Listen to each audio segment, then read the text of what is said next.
좀 쉽진 않은데 아무튼 처음 뵙는 분 제가 더 당황하고 있습니다. 예. 여러분 반갑습니다. 예. 옆에 있는 분들에게 이렇게 하면 좋겠습니다. 잘 오셨습니다.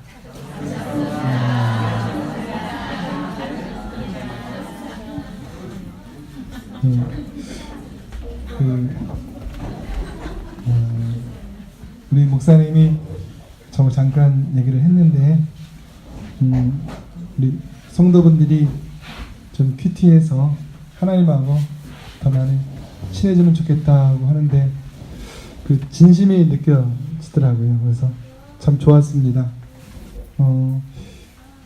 큐티가 있고 또 큐티 하고자 하는 분들이 모여서 부르는 것이면 즐거움으로 달려갑니다.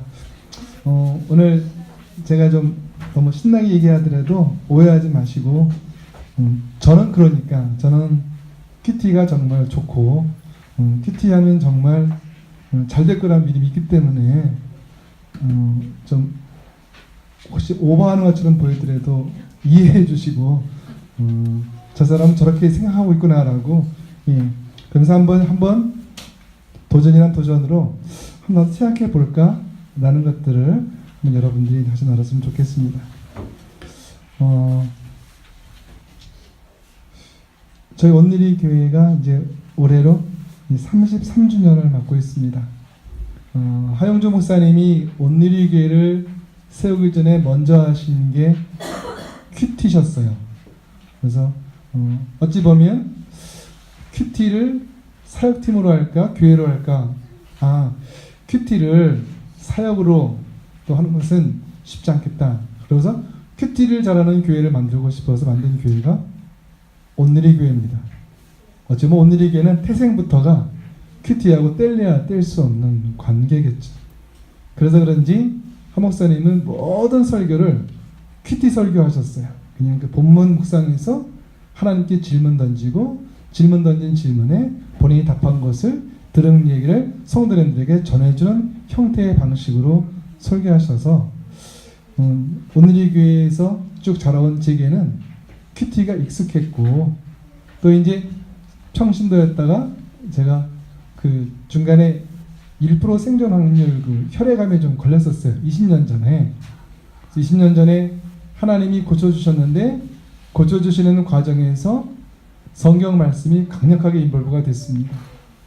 제가 항암 치료하면서 집에서 워낙 생존 확률이 낮기 때문에 항암제를 굉장히 세게 써서 의사가 집 밖에 한 발자국 나가지 못하게 해서 왜냐하면 저는 감기 걸리는 순간에 굉장히 큰 전 데미지라고 하더라고요. 생명의 위기니까 감기도 걸리지 않기 위해서 집 밖에 나가지 말라고 그래서 집안에 집거하면서 한 6개월 지내면서 하루에 깨어나서 잘 때까지 제가 하는 일은 성경 읽는 일밖에 없는 거죠. 다른 건 뭐 할 수 있는 것도 없고 뭐 TV를 같은 것도 다 이제 껐고 보면 힘드니까 그래서 하루 종일 아침에 일어나서 어지러우면 좀 놓고 좀 걷다가 읽다가 그러니까 걷다가 성경 읽다가 이렇게 한 6개월을 지내서 그 기간에 제가 살아났기 때문에 의사들은 기적이라고 그랬고 그러면 기적 이적의 중심에 저는 확연하게 말씀이 있었기 때문에 다른 누가 얘기해서가 아니라 누가 제게 가르쳐서가 아니라 저는 몸으로 깨달은 것이 말씀은 생명이다. 그래서 시편 119편 50절에 주의 말씀이 나를 살리셨음이니이다. 주의 말씀은 고난 중에 위로라. 주의 말씀이 나를 살리셨음이니이다. 이런 것은 그냥 관념적으로 신앙적으로 이렇게 이해해서 영혼 없이 말하는 것이 아니라 저는 그것이 피부에 와닿는 제 말씀으로 됩니다. 감사합니다. 오늘 말씀을 통해서 제가 만났던 그 하나님 그리고 또 제가 지금 느끼고 있는 그 좋은 느낌들 큐티를 통한 본문들이 오늘 호산나 교회 이곳에 모인 한 분 한 분 위에 충만하게 임하기를 축원합니다. 어떠십니까? 이게 볼 때 이게 지금 사진을 보니까 그러네요. 만약에 실물로 뭐 알프스 앞에 탁 섰다 어떤 느낌일까요? 예? 뭐라 할까요? 예. 이게 저 장면을 보면서도 계속 그냥 얘기를 할까요? 아니면 잠시 대화를 멈추고 와 할까요? 하나님이 우리가 보는 가장 광활하고 멋진 장면보다 1000배나 광활하고 멋진 분이라면 하나님 만났을 때 우리가 해야 될 말은 뭘까요? 와 할 거예요. 근데 하나님 만났을 때 우리가 와 하지 않고 너무나도 뚜렷하게 조밀조밀 말도 따진다는 것은 아직 하나님이 어떤 분인지를 제대로 몰랐고 또는 제대로 못 만났을 가능성이 많다. 하나님을 만난데도 불구하고 하나님과 함께하는데도 불구하고 여전히 세상적인 염려와 근심 속에 살아간다면 하나님은 변함이 없기 때문에 하나님과 함께하는 우리 쪽에 문제가 있을 가능성이 많다. 하나님은 문제가 없는 완전한 분이기 때문에 문제가 있다면 문제의 가능성이 늘 있는 우리 쪽에 문제가 있을 수 있다.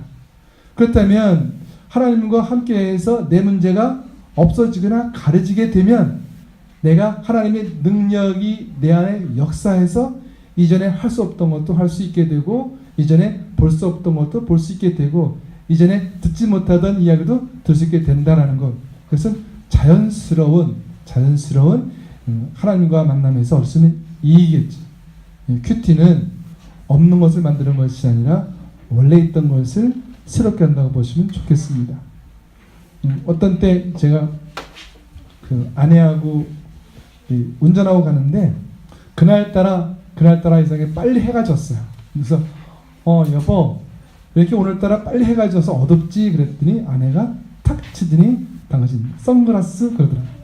그래서 선글라스를 벗는 순간에 그렇게 어두운 게 아니더라고요. 아직도 많이 밝은데 선글라스 끼고 있고 차에 약간 그런 차양막이 있으니까 합쳐지니까 거의 깜깜한 느낌이었는데 선글라스를 탁 벗는 순간에 환하더라고요. 저 여러분이 느끼는 게 실제가 아닐 수 있어요. 저 여러분이 나 그거 봤어 라고 본 게 육의 눈으로 본 게 실제 우리가 본 게 아닐 수 있습니다. 그래서 이제 억울하지 않기 위해서 볼 것을 제대로 보고 들을 것을 제대로 들었다면 이제 우리 삶에 나중에 가서 하나님 억울해요 하는 얘기는 없도록 억울하지 않게 살 수 있는 분이 억울하게 사는 것을 방지하는 프로그램이 전 큐티라고 여겨집니다. 이제 큐티는 절대 기준인 하나님께로 가서 상대 기준인 세상 문화 속에서 흔들리던 나의 삶을 절대 기준 하나님 말씀으로 잡기 때문에 이젠 흔들리지 않은 기쁨이 아닌 흔들림이 없는 기쁨으로 우리의 기쁨과 우리의 축복이 다가가는 것. 제가 여기 교회에 오면 저를 준비하면서 하나님이 갑자기 그런 마음을 주셨어요. 하나님과의 관계에서 성도에는 세 부류가 있다라는 느낌을 주시더라고요. 그래서 지금 이거 어제 바로 적은 거예요. 어제 말씀 준비하다가 줬는데 첫 번째 부류는 뭐냐면 하나님을 늘 찾는 사람. 그냥 찾아요. 이런 거죠. 하나님 오셨어요? 왜? 그랬더니 그냥요. 그런 거예요. 하나님 왜 불렀어? 그냥요. 왜? 좋잖아요. 하나님 이름 부르면 너무 좋았어요. 이런 부류가 있어요. 그냥 찾는 거예요.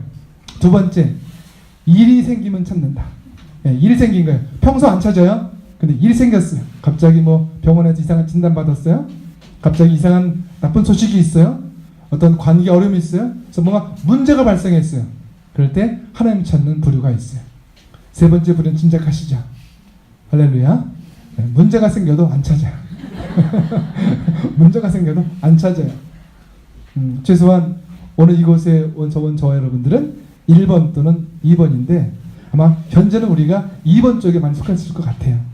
그런데 큐티는 2번 쪽에 속해 있던 우리를 1번 쪽으로 끌어올려주는 거예요.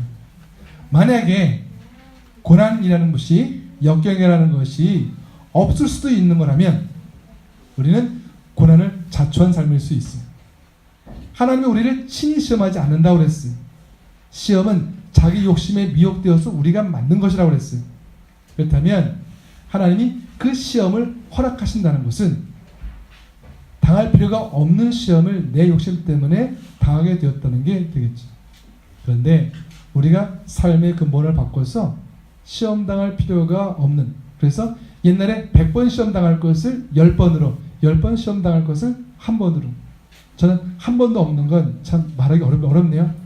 그런 불가능하니까 100번 시험 봤던 것을 10번으로, 10번 시험 봤던 것을 하나로 이렇게 바꾸어서 굳이 하나님이 그런 시련, 시험을 통해서 하나님을 찾도록 하는 일이 필요 없게, 평상시 하나님 찾기 때문에, 평상시에 하나님 보시기에 합당하게 기쁘게 살기 때문에 특별히 시험 당함을 허락할 필요가 없고, 아니 그런 시험장이 필요 없어. 그래서 시험을 아예 배제해 주시는, 그래서 이 땅에서도 천국에서 누릴 그런 시험 없는 복된 삶을 이 땅에서도 앞당겨 누릴 수 있는 것.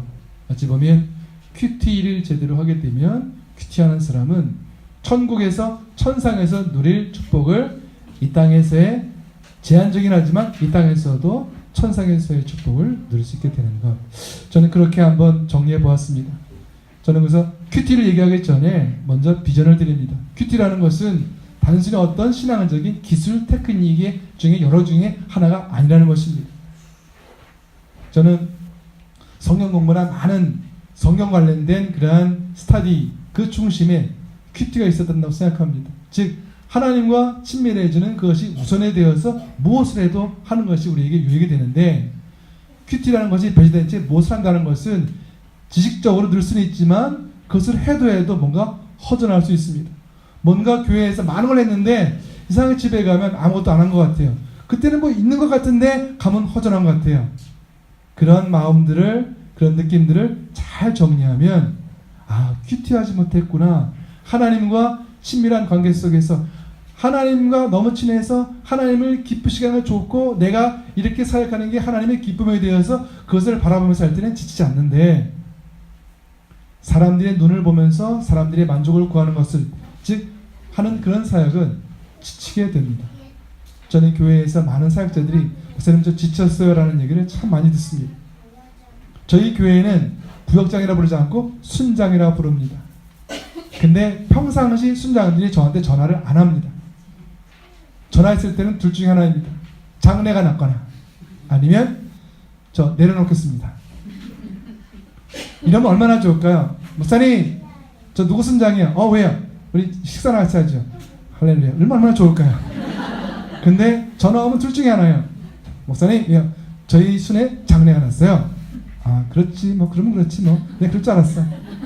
두 번째는 목소리가 더 가라앉아요. 목사님 제가요 내려놓겠다고? 예 틀림없습니다. 제가 많이 부족해서 부족하니까 순장해야 되는데 제가 많이 부족해서 뭔가 이런 느낌이에요. 돌을 닦아서 순장하기에 충분한 상태가 되어서 오겠습니다. 그렇게 해서 내려놓은 사람들이 2년 후에 거의 폐인돼 갑니다. 할렐루야. 여러분들 절대로 내려놓지 마세요. 지금 그 사역하는데도 그 정도면 안 하면 더 심해집니다. 하나님은 사역을 통해서 우리를 바꾸는 것이 아니라 거꾸로 사역을 통해서 우리를 발전시키십니다. 하나님은 우리를 이용하실 필요가 없어요. 완전하신 분은 사람이 필요 없어요. 그런데 완전한 분한테 사역이라는 것을 붙이면 설명할 게 딱 하나밖에 없어요. 완전한 분에게 사역이 필요 없어요.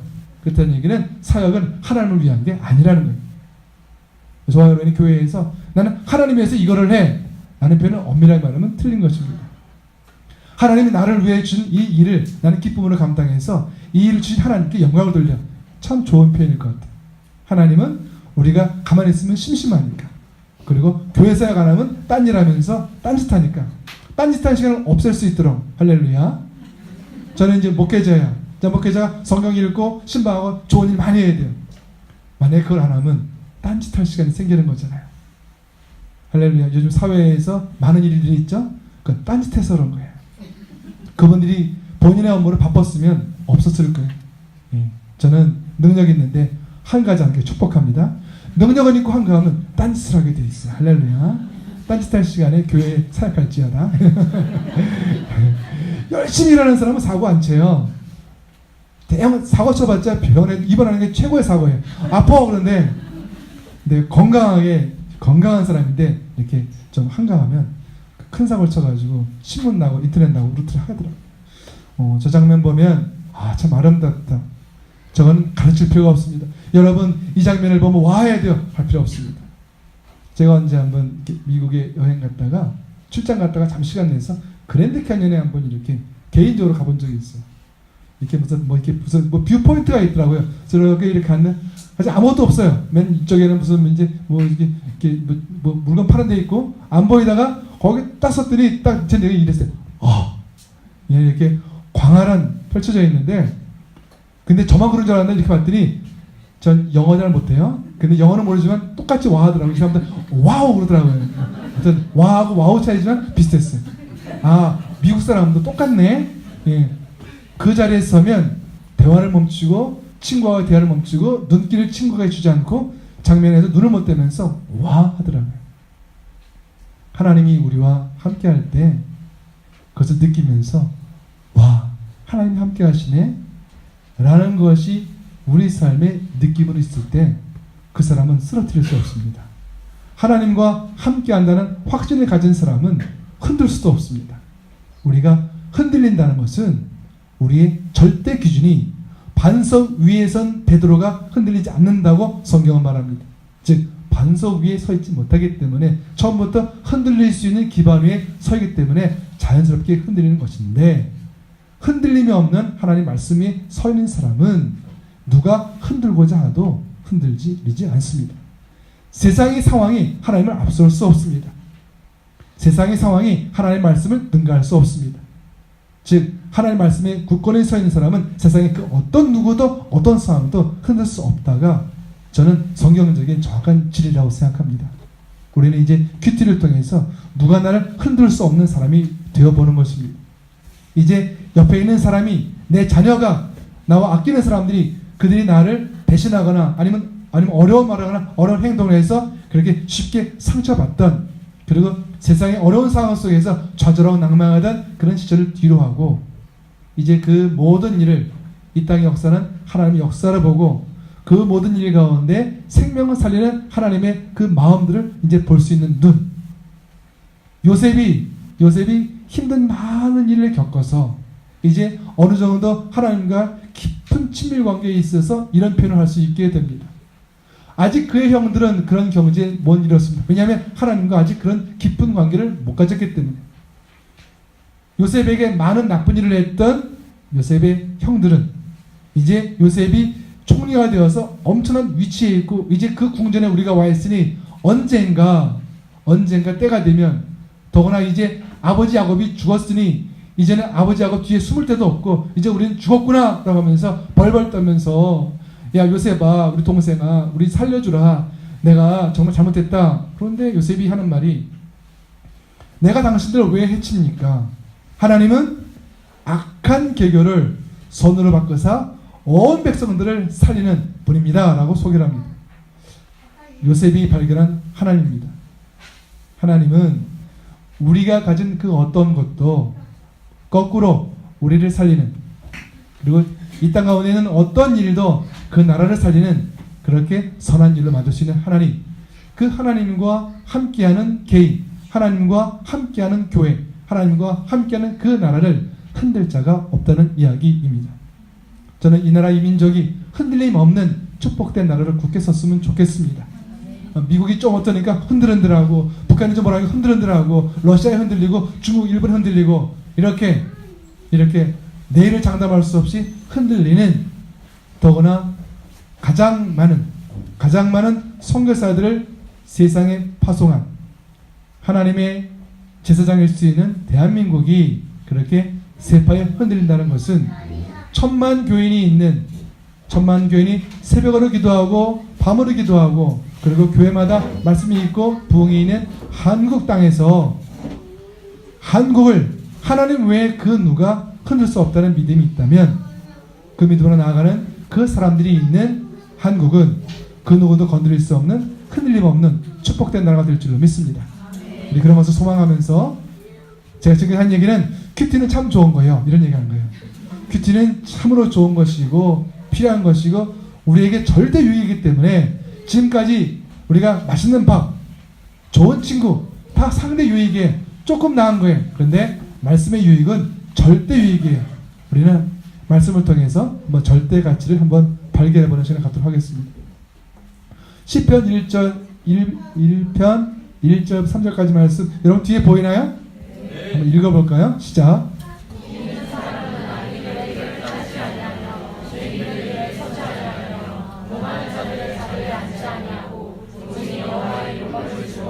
그의 율법을 주야로 묵상하는도다. 그는 시냇가에 심은 나무가 철을 따라 열매를 맺으며 그 잎사귀가 마르지 아니함 같으니 그가 하는 모든 일이 다 형통하리로다. 아멘.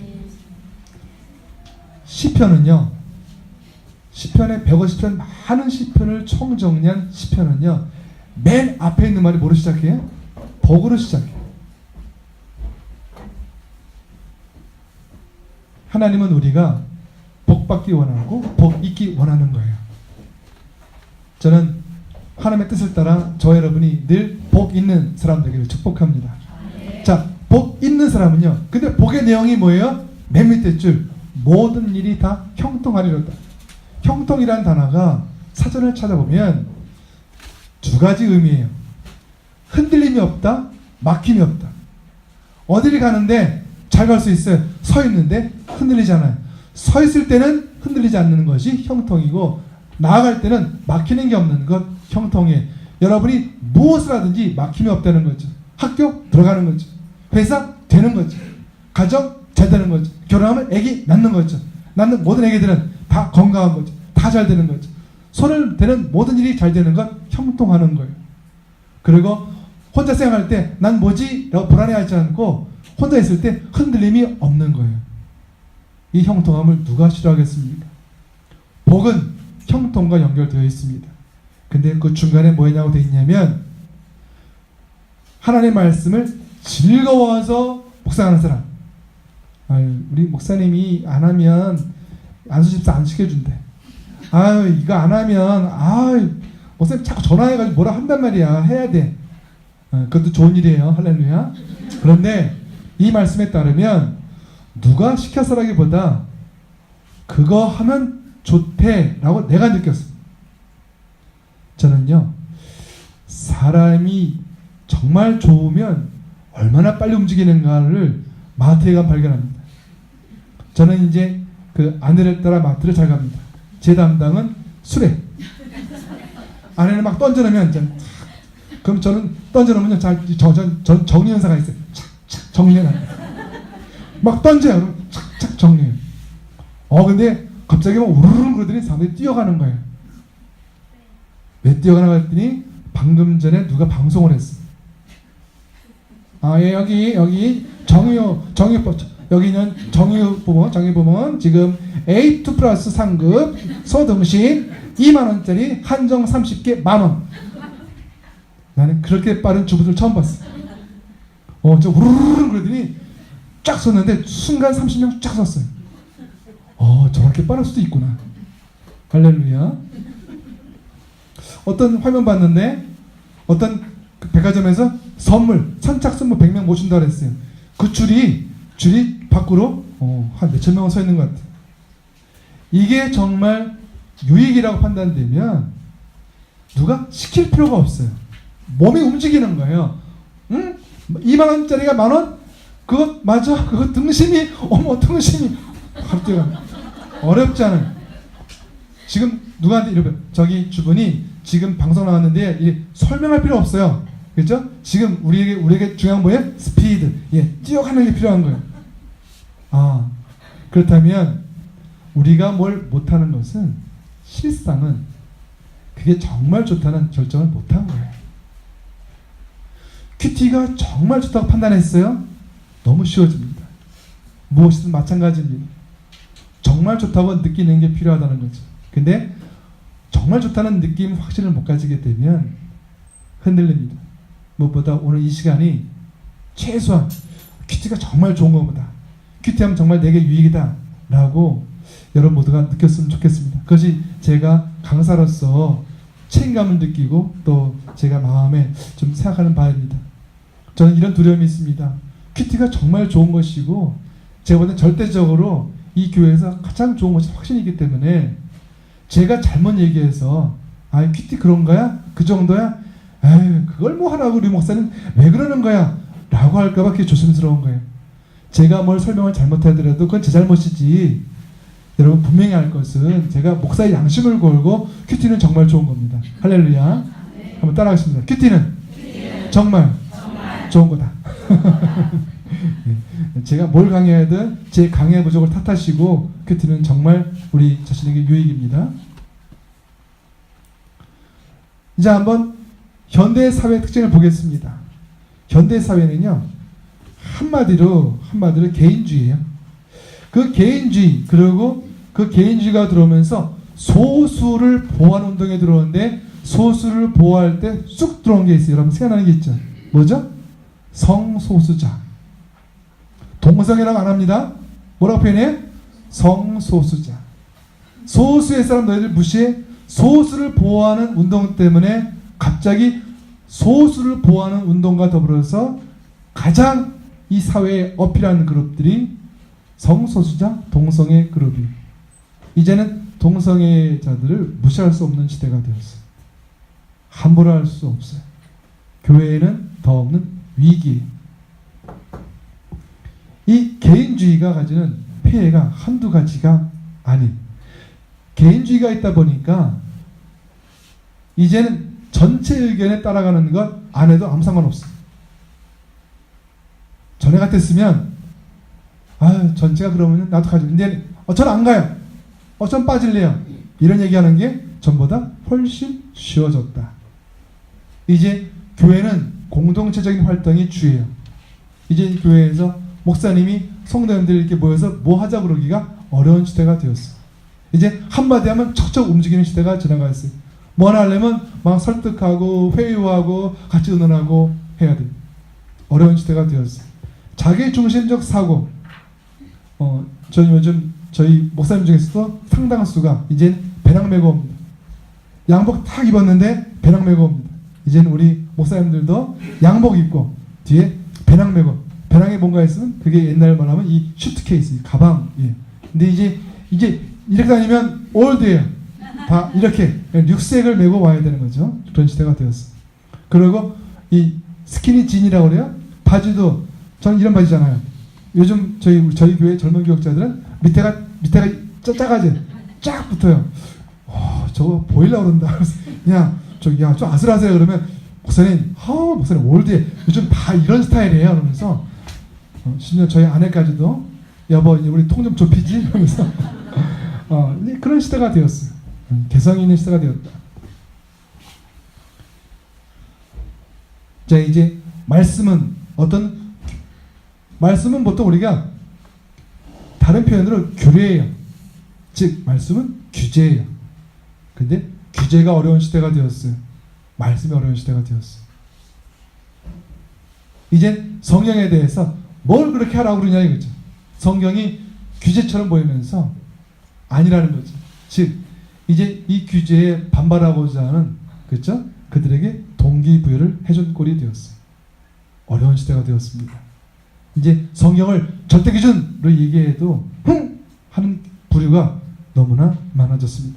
그래서 이제는 교회에 대해서 함부로 말하는 그룹들이 생겨난다는 이야기입니다. 전에는 자기가 교회를 안 갈지언정 찜찜해서라도 교회에 대해서 함부로 말하지 않았어요. 이제는 교회에 대해서, 성경에 대해서, 하나님에 대해서 함부로 말하는 사람들이 생겨났다. 이 정도로 개성이 존중되어 있고 규제가 어려운 시대, 즉 말씀의 적용이 어느 때보다 어려운 시대가 되었다. 이제는 이 강단에서 말씀을 선포하면서 여러분의 동의를 구해야 될지도 모르는 시대가 되었다. 말씀은 우리가 선포라고 합니다. 선포해. 다 하면 끝난 거예요. 근데 어떨까요? 이거는 이 말씀과 전혀 반대되는 개념이 된 거죠. 이제 여기 있는 목회자가 성도님들의 의견을 수렴해가지고 설교한다. 있을 수 없는 일이죠. 하나님들의 말씀을 선포하는 거죠. 듣기 싫어도 듣는 거죠. 근데 듣기 좋은 말을 골라서 동의를 구해서 한다면 그런 위기의 시대가 지금 와 있다는 이야기입니다. 시대적인 특징이고요. 이 특징이 교회에 미친 영향은 뭐냐면 이젠 저희가 평일날 드리는 예배는 어려운 시대가 되었고, 지난번에 농어촌 유기 어떤 목사님 왔는데 저희는 평일 예배를 없앴어요 라고 하는 데까지 생겨났어요. 평일 예배. 새벽 기도에 오는 사람 숫자가 적어진 건 벌써 옛날 얘기고, 예, 평일에는 못 모여요. 그래서 평일에 이제 뭘 안 만들려는 경향성이 많아졌다. 흩어지는 교회가 됐다. 이제 목회자 의존도, 전에 어떤 방송을 통해서 어떤 신부가 하는 얘기를 들었어요. 신부가 주교인데, 전에는 성도님들이 많이 주교를 의지했는데, 요즘은 절 찾아가지고 다른 성당은 안 그래요. 그러면서 자기가 많이 알고 있다고 그러면서 다른 주교들 또 다른 것하고 자기를 늘 참 쉽게 비교하는, 심지어 어떤 스님과도 비교하는. 근데 스님 그러지 말라고 그러대요. 그래서 뭐라 했더니 스라고. 아무튼 스하고 비교하는 그런 어려운 시대. 이제 목회자로서 권위를 가지고 그 권위만, 그냥 목회자로서 서 있기만 해도 성도님들이 은혜가 되는 시대가 이제는 지나갔다라는 그런 어려운 시대라는 거죠. 이제 꼭 예배를 교회 드려야 돼요? 예, 이제는 뭐 핸드폰으로도 얼마든지 예배 드릴 수 있습니다. 이제는 집에 가면 유선방송으로 예배 드릴 수 있습니다. 근데 제가 성도님께 물어봤어요. 집에서 예배 드리면 어때요? 그랬더니 점점 안 좋아진대요. 맨 처음엔 좀 제대로 옷 입고 예배를 드린대요.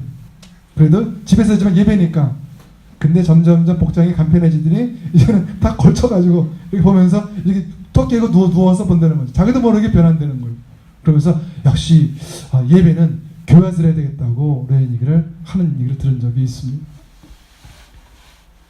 예배라는 것이 하나님을 생각하면서 하나님께 집중하는 것인데, 인간의 편의성이 우선된다면, 전에 어떤 교회에, 저희 교회에 그 예배 시간인데 어떤 두 분이 다투고 있는 거죠. 그래서 제가 무슨 얘기인가 봤더니 한 분이 뭐라고 그러냐면은 이 자리가 자기 자리라는 거예요. 자기는 늘 여기서 예배 드렸대요. 저 옆으로 가라고, 나 여기 앉아야 되겠다고. 그래서 다투는 것을 보게 되었어. 혹시 성도님들 그 예배 오실 때 앉는 자리에 좀 정해져 있지 않은가요? 늘 권사님은 그 권사님은 저쪽, 딱 그 자리 아니더라도 저쪽, 그 다음에 우리 안집사님 요쪽, 그 다음에 저쪽, 뒤쪽, 앞쪽, 옆쪽. 보면 저는 이제 오늘의 교회에서 예배 드릴 때 보게 되면 늘 그 근처에 그분이 계세요. 저 근처에 딱 그분이 계세요. 거의 매주 오면 자기가 앉는 자리가 뭐 자리까지 하는 분은 좀 심한 분이고, 거기까지는 아니더라도 그 어간에 앉으시는 것 같아요. 뭐 왼쪽에, 오른쪽에, 앞쪽에, 뒤쪽에. 이제 교회 안에 예배에서 교회 밖의 예배로, 즉 교회 중심의 신앙생활에 큰 위기가 왔다는 것, 현재 얘기고요. 자, 이제 개성이 존중되어 있고 혼자 하는 것이 굉장히 활성화되어 있어요. 자, 이제 혼자 할 수 있는 것으로서 신앙생활을 잘하게 하는 것을 교회가 해야 돼요. 이제 어차피 혼자 하는 게 좋고 혼자 하는 게 편한 시대가 되었는데, 계속 이쪽 방향으로 싸워가면서 이게 모아서 뭔가를 하는 것만 추구하면 더 큰 문제에 부딪힐 수 있어요. 이제 혼자 하는 것, 혼자 해도 할 수 있는 것, 그것을 신앙생활의 중심에 잡게, 그것이 큐티입니다. 큐티는 나 혼자 예배입니다. 큐티는 나 홀로 신앙생활할 수 있습니다. 내가 성경 말씀을 읽고, 뭐 교회 오면은 당연히 목숨을 사회자가 읽겠죠. 그 말씀을 해서 묵상하고, 그거는 뭐 설교하는 뭐 담임 목사님 했겠죠. 그 다음에 찬양은 팀이 했겠죠. 근데 내가 찬양하고, 내가 기도하고, 내가 말씀 읽고, 내가 말씀 묵상하고, 내가 적용하고, 이제 나 홀로 신앙할 수 있고 나 홀로 예배할 수 있어요. 큐티는 예배와 순서가 똑같습니다. 따라서 큐티는 예배라고 해도 과언이 아닙니다. 즉 큐티는 개인 예배입니다. 내가 매일매일 개인 큐티한다. 나는 매일매일 하나님과 개인 예배 드리고 있다고 해도 과언이 아닐 것입니다. 큐티가 살아있다는 것은 다시 우리의 예배 갱신운동이 있다고 해도 과언이 아닐 것입니다. 이제 어차피 개성이 존중되고 그 개인적인 활동이 굉장히 강화됐다면, 그 개인적인 활동이 강화되고 개성을 인정할 수 있는 이 큐티야말로 이 시대에 다시 한번 영성을 높일 수 있는 그리고 교회가 교회되고 교회가 부흥할 수 있는 하나의 중요한 툴이 되겠다라고 하는 거죠. 그런데 또 여러분이 제 설명에서 벌써 뭔가 발견하시겠지만 큐티가 혼자 할 수 있어서 좋지만 혼자 할 수 있어서 단점이 있겠죠. 어떤 분이 예배에 빠졌어요. 그럼 누가 전화 오잖아요. 집사님 왜요? 왜 예배 안 왔어요? 예, 나를 챙기는 그룹이 있는 거예요. 근데 큐티 나 혼자 했어요. 내가 어제 큐티 안 했어요. 아무도 얘기하잖아요. 일주일 지났어요. 아무도 얘기하잖아요. 내가 멈춘 큐티에 대해서 아무도 몰라요. 모르죠. 나 혼자 했으니까. 그래서 큐티 나눔을 함께 해서 큐티가 자기 규제가 굉장히 필요한 일이기 때문에 큐티하는 내용의 활동은 자기로 하되 큐티방을 만들어서 한 5명 정도 또는 10명 이내의 큐티방을 만들어서 서로 카톡방 같은 데 띄우면서 최소한 일주일에 한두 번씩 나는 큐티에서 이렇게 했다, 나는 큐티에서 뭘 했어 라는 부분들을 하다 보면 그 큐티방에 같이 나누기 위해서라도 내 하는 큐티를 멈추는 일은 없다는 거죠. 멈추는 거죠. 그래서 큐티 나눔 한번 설명을 드렸고요. 자, 이제 한번 보겠습니다. 그 밑줄 친 거 보이시나요? 밑줄 친 거 한번 읽어보겠습니다. 시작. 하나님과 그 밑에요. 그 밑에요. 그 밑에요. 뭐죠? 그러니까 큐티는 시간과의 싸움. 현대인의 가장 큰 특징은 바쁜 거예요. 바빠야 돼요. 안 바쁘면 불안하고 안 바쁘면 욕먹어요. 우리 이렇게 하죠. 지금 이게 칭찬의 욕이에요? 너 이거 한가하니? 지금 욕한 거예요? 칭찬한 거예요? 목사님 굉장히 바쁘세요. 지금 욕한 거예요? 칭찬한 거예요? 예, 바쁘다고 하면 칭찬하는 거고 한가하다 욕한 거예요. 그렇죠? 이 시대가 바쁜 게 칭찬이 되고 한가한 건 욕이 되었어요. 한가하면 뭔가 불안해요. 뭔가 해야 돼요. 그래서 직장에서 직장을 그만둬도 그 남자는 일단 어딘가 나가야 돼요. 그렇지 않으면 집안에서 아주 무시를 당하기 십상이라는 거죠. 바빠야 돼요. 아니 최소한 바쁘게 보여야 돼요. 그래서 일을 막 만드는 경향이 있어요. 우리 목회자들 가만히 보면은 참 일을 만들더라고요. 신방 신청 들어오지 않으면 전화가 신방을 만들더라고요. 뭔가 움직여야 돼. 바쁘지 않으면 자신이 뭔가 도태되고 자신이 뭔가 이 집단에서 그 밀려나는 느낌 받는 것 같아요. 바빠야 돼요. 근데 그렇게 신방이 없을 때는 하나님께서 너 묵상해야 될 시간이야 라고 해서 묵상하면 되겠지. 근데 뭔가 내가 혼자 묵상하고 조용히 있는 시간은 손해보는 것 같고 뭔가 이렇게 활발하게 움직이고 성도들의 관계를 가지고 그래야 내가 인기도 있고 또 내가 존재감도 있고 내가 또 인정도 받고 그러한 불안한 마음이 현대사회에 사는 저 여러분들에게 다 있다는 얘기입니다. 이제 시간과의 싸움입니다. 시간을 달릴 수 있다면 그거는 큐티를 잘할 수 있습니다. 예수님은 한적한 시간에 예수님은 아직도 밝은 미명, 새벽 미명에 예수님은 한밤중에 성경 우리에게 말합니다. 예수님은 어떤 시간도 가리지 않고 하나님께 나아가서 큐티하고 말씀을 나누고 기도하는 삶을 저와 여러분 가운데 예수님보다 더 큰 능력과 예수님보다 더 큰 영성이 있다면 우리는 큐티하지 않아도 됩니다. 그런데 예수님은 하나님의 아들이요 하나님이시면서도 많은 사람들이 인기가 있어서 몰려와서 예수님 그럴 때 잠깐만 그러고 그들의 인기에 뭔가 화합하려는 그 마음을 절제하는 그런 차원 플러스 그 다음에 그 다가온 많은 사람들에게 내 말이 아닌 하나님의 말씀을 전하기 위해서 예수님은 하나님의 아들이요 하나님이시면서도 한적한 곳으로 와서 기도하시고 와서 그들을 맞았습니다. 이게 예수님이 우리에게 보여준 모습입니다. 마치 우리에게 하나님의 사람은 이렇게 사는 거야. 그리고 특별히 사역하는 사람은 이렇게 사역해야 돼. 하나님의 일은 하나님 말씀으로 하는 거야. 내 생각이 아무리 옳아 보여도 그 생각은 하나님 생각과 차이가 있을 수밖에 없어. 인간의 문제는 자기 생각이 하나님 생각과 같거나 자기 생각이 하나님 생각과 별 차이가 없다고 생각하는 거야. 그것은 큰 시대 착오이며 그런 사람이 사역할 때 하나님의 영광은 가려질 수밖에 없다는 거죠. 이사야에서는 분명히 말합니다. 하나님의 생각과 우리의 생각과 다르다. 그리고 하나님의 길은 우리의 길과 다른데 하나님의 생각이 인간의 생각보다 높고 하나님의 길이 인간의 길보다 높다고 설명이 되어 있습니다. 이제 시간과의 싸움입니다. 이곳에 있는 분들이 무엇보다도 시간과의 싸움을 이길 수 있기를 바랍니다. 시간이 참 묘한 것 같아요. 정말 내가 만나고 싶은 사람이 전화가 왔어요. 그러면 시간이 만들어지더라고요. 근데 좀 그렇게 만나고 싶지 않은 사람이 전화가 왔어요. 그러면 없던 일이 만들어지더라고요. 그럼 그렇지 않은가요? 정말 나 그 사람 기다렸어요. 괜찮아. 아니 그러면 이따 왔을 때 아니 그거 안 나오면 돼. 너 아무 때나 어디 그래 갈게. 그러면서 있는 스케줄 자르면서 만나러 갑니다. 근데 분명히 이 사람 스케줄 없거든요. 전화 왔어요.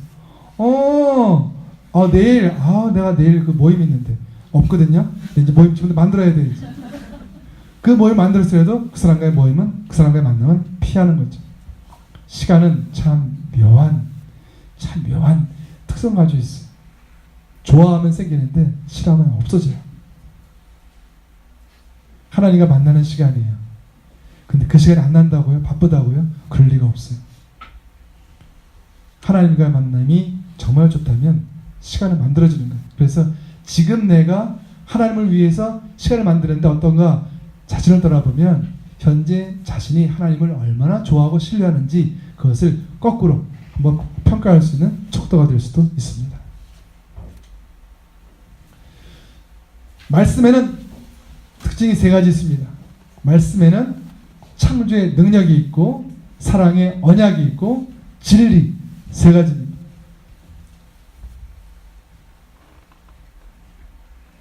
하나님의 능력과 하나님의 사랑과 또한 그것이 진리라는 것을 우리가 가지고 그 안에서 묵상하면 희망이라는 열매를 갖습니다. 근데 반대로 나를 묵상할수록 절망을 발견합니다. 자, 다윗과 골리앗의 전투를 한번 돌아보겠습니다. 다윗과 골리앗이 싸웠습니다. 자, 싸우러 가는 과정 중에서 다윗과 사울왕을 포함한 이스라엘 모든 군인들 비교해 보겠습니다. 성경에 보면 사무엘상에 보게 되면 골리앗이라는 큰 막강한 장수 앞에서 사울왕을 포함한 다윗을 제외한 모든 이스라엘 군대가 벌벌 떨었다고 기가 죽었다고 표현하고 있습니다. 그런데 오직 한 사람 다윗만큼이 그 골리앗에 대해서 함부로 말합니다. 저런 게 까불고 있어 라고 하면서 말합니다. 그래서 이스라엘 백성들이 너 왜 객기 부려? 야, 너 너무 어려서 모르는데 야, 저 사람 용사야. 너 까불지 마. 야, 우리는 뭐 몰라서 그런 줄 알아? 야, 자식이 까불고 있어. 그 얘기하는 게 그 차이. 다윗과 다윗을 제외한 다른 사람들의 차이. 그 차이가 무엇일까? 마치 질문을 받습니다. 여러분이 아마 사무엘상 읽었다면, 깊이 읽었다면 아마 그런 질문, 그런 의문에 부딪혔을 거예요. 어떻게 10대의 어린 다윗은 그 골리앗 앞에 담대할 수 있었고 그 다윗보다 훨씬 더 크고 장대한 그런 형들은, 아저씨들은 그 골리앗 앞에서 벌벌 떨면서 그 앞에 나가기를 두려워했을까?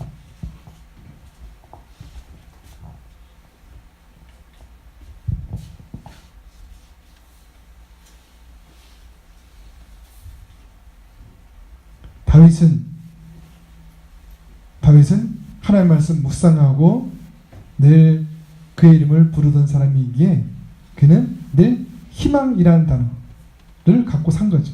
늘 있다, 할 수 있다, 이길 수 있다 된 거고. 그러나 자신을 돌아보는 거죠. 지금 내 이 정도 키에, 내 이 정도 실력에 저 골리앗하고 싸우면 몇 합 할 수 있을까? 세 합, 네 합 못해가지고 내가 죽을지도 몰라. 그러니까 자신을 발견하고 자신을 중심으로 볼 때는 절망이 오는 거죠.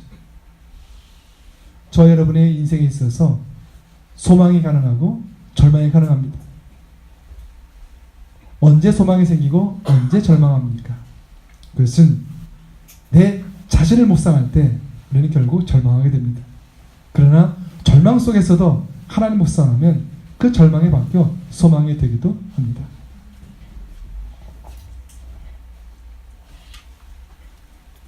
이제 한번 표로 만들어 보았습니다. 큐티를 요약하게 되면 우선 조용한 장소 시간, 즉 시간과의 전쟁이라고 했습니다. 싸워서 이겨야 됩니다. 그래서 매일 말씀 묵상하고 하나님 개인적으로 만나면 결국 맨 마지막에 과제가 뭘까요? 하나님과 친밀해지는 것입니다. 저희 고등학교 때 저희 학교 전체 그 제일 싸움 잘하는 사람은 뭐라고 부릅니까? 짱? 목사님, 제일 싸움 잘하는 사람이, 목사님 모르시겠구나. 혹시 그 학교에서 싸움 제일 잘하는 사람 뭐라고 부릅니까? 응? 그냥 짱이라고 할까요? 예, 짱. 저희 학교에 짱이 있었어요. 근데 그 짱은 키가 크지 않아요.